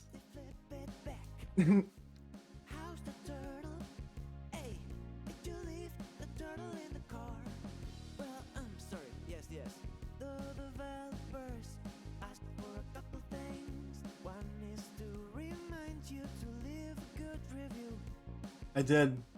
So I left a reminder in the song. It's well hidden for you see. I made it fit the images seamlessly. Yep. No idea what this game is about. Looks like some sort of racing game.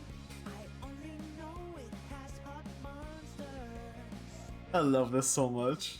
So I will sing about what I know. This is like, she's so cute actually. This like, this orca is so cute. I could be writing songs all day. Okay, second thing is to tell you the song is safe for streaming. No strikes, no copyright. Careless streaming day and night. Here's some of the things that don't infringe any kind of copyright. Like a lazy orange cat, but his name is Garfield.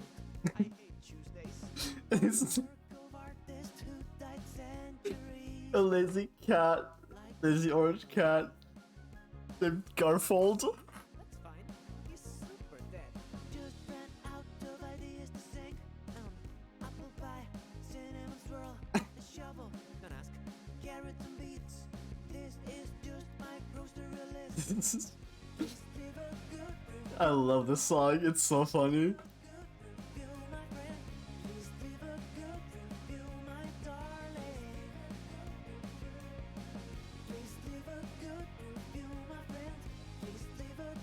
Oh, I love these games. They're so fun. 10 out of 10. Best game ever.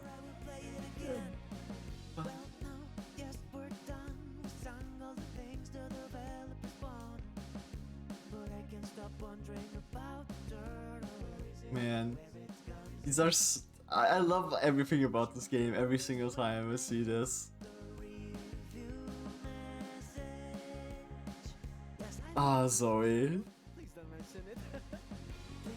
I'm excited for Monster Prompt 4.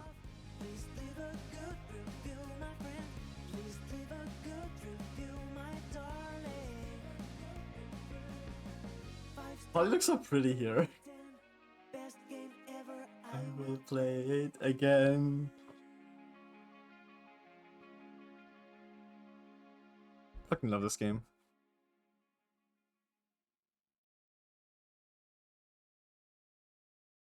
Alright.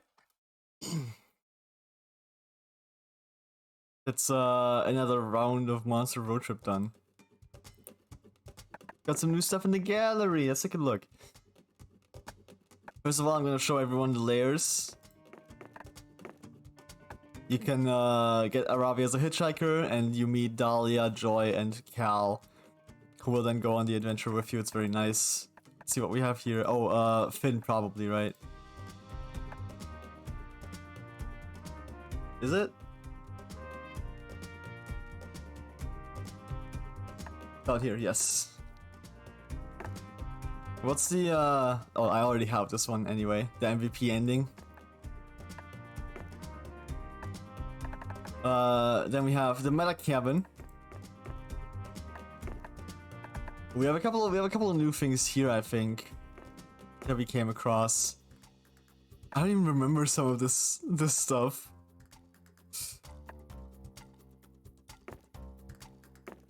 Oh god, this one's awful. I remember this. Oh, there's the forbidden experiments and the hot dog. And then we have the wides.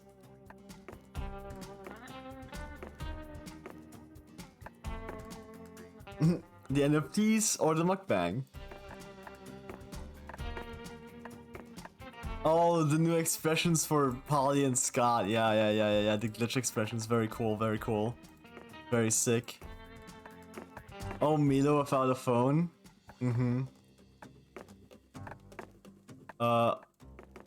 Finn. What else? Who else did we meet? Oh, dude, wait. No, she's so cute. Orc girl. Oh, she's so adorable. She stands on like a little rock.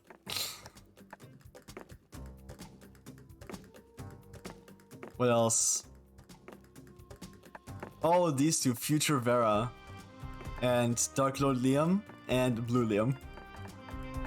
I forgot about those. Then we have Finn. And lastly, probably Finn's portrait. Oh, the bandits! As well as Finn's portrait, probably, right? These three, of course. Blue Liam, so dumb.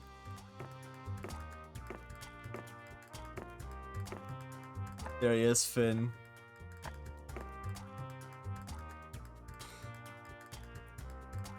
And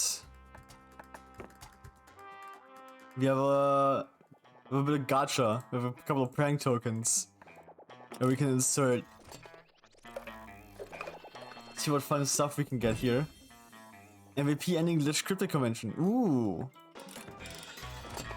This is kind of like so you don't have to like replay the game with like every character for like every ending and stuff, which is kind of rough. Great glorious gacha bring you many riches. Kite tournament chibis Vicky. This kind of makes like getting all the gallery stuff a little bit easier. Art exhibition chibis Vicky.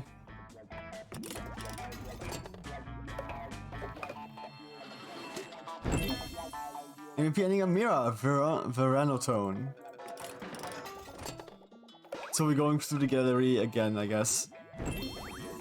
Favorite characters doodles.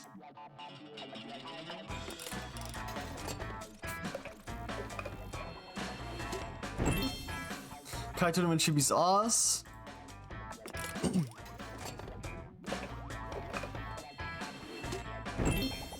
Location chibis Juan sketches. Nice. Oh, the Juan sketches are very nice.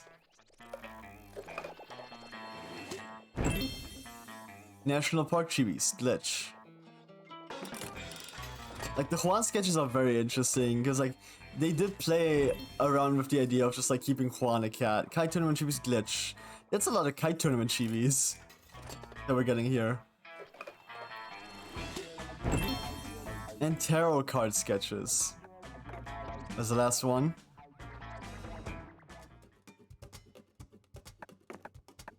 Let's see, the Cryptid Con.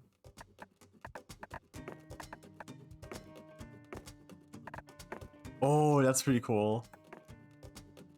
I do like the Cryptid Con MVP endings. They're very cool.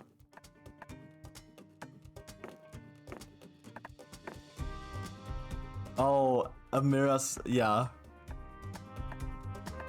These are awesome. Oh, I love Zoe so much here, yeah. Art exhibition, Vicky, I think is what we got. Aw, I think that's all of them. And now Kite. National Park. Kite. There you go. Oh, Glitch, nice. Aw. No, she's so sad. Oh, because it got hit by lightning, probably, yeah. I love this. And then we have some sketches. Let's see, oh, the tarot sketches, the stranger, deaf, hermit, 7 of swords, 9 of swords, 10 of swords. That's kind of funny. Juan sketches. Oh, location Chibi's Juan sketches. Oh, this is when they had settled on Juan being like big and buff. Because I remember seeing like sketches of Juan, but like where he's small. Oh, there's more. Wait, there's more. Further down.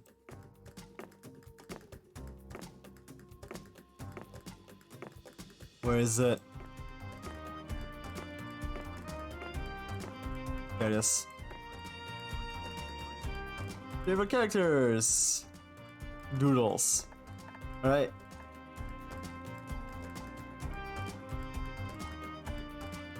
Okay.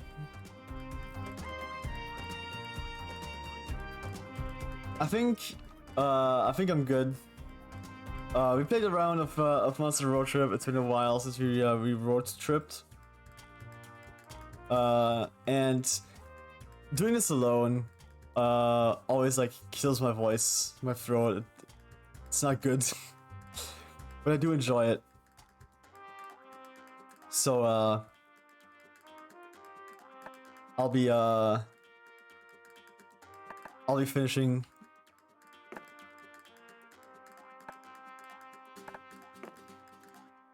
I'm finishing up here. Thanks so much for stopping by. Once again, this is a fundraising stream, day 28 of 30.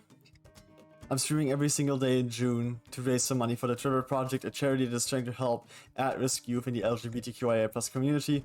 You can donate directly to them. None of the money will go to me or Twitch, even though you are donating through Twitch. Either there's one button right below stream, or in chat at the top, there's a little arrow. You can click on that, it'll bring up a little window that has a donate button in it. And you can directly donate to the Trevor Project. Or you can also just sit here and stream, turn off your ad blocker and just keep watching. Come back tomorrow and like on the 30th. Because at the end of the month, I will be donating all of my revenue from the month to the fundraiser as well. And I'll be matching up to $50 of what we have raised. So there's a lot of potential money going to the Trevor Project here, which is very fun and very nice. And I will be back tomorrow. Once again, not entirely sure what I'll be doing tomorrow. But on the 30th, I will definitely be playing Puzzle Together and finishing the puzzle. And we'll maybe have like a little bit of a surprise happening as well. So make sure you're following and you're ready to join us on the 30th. I'll be back tomorrow. Thank you so much for stopping by.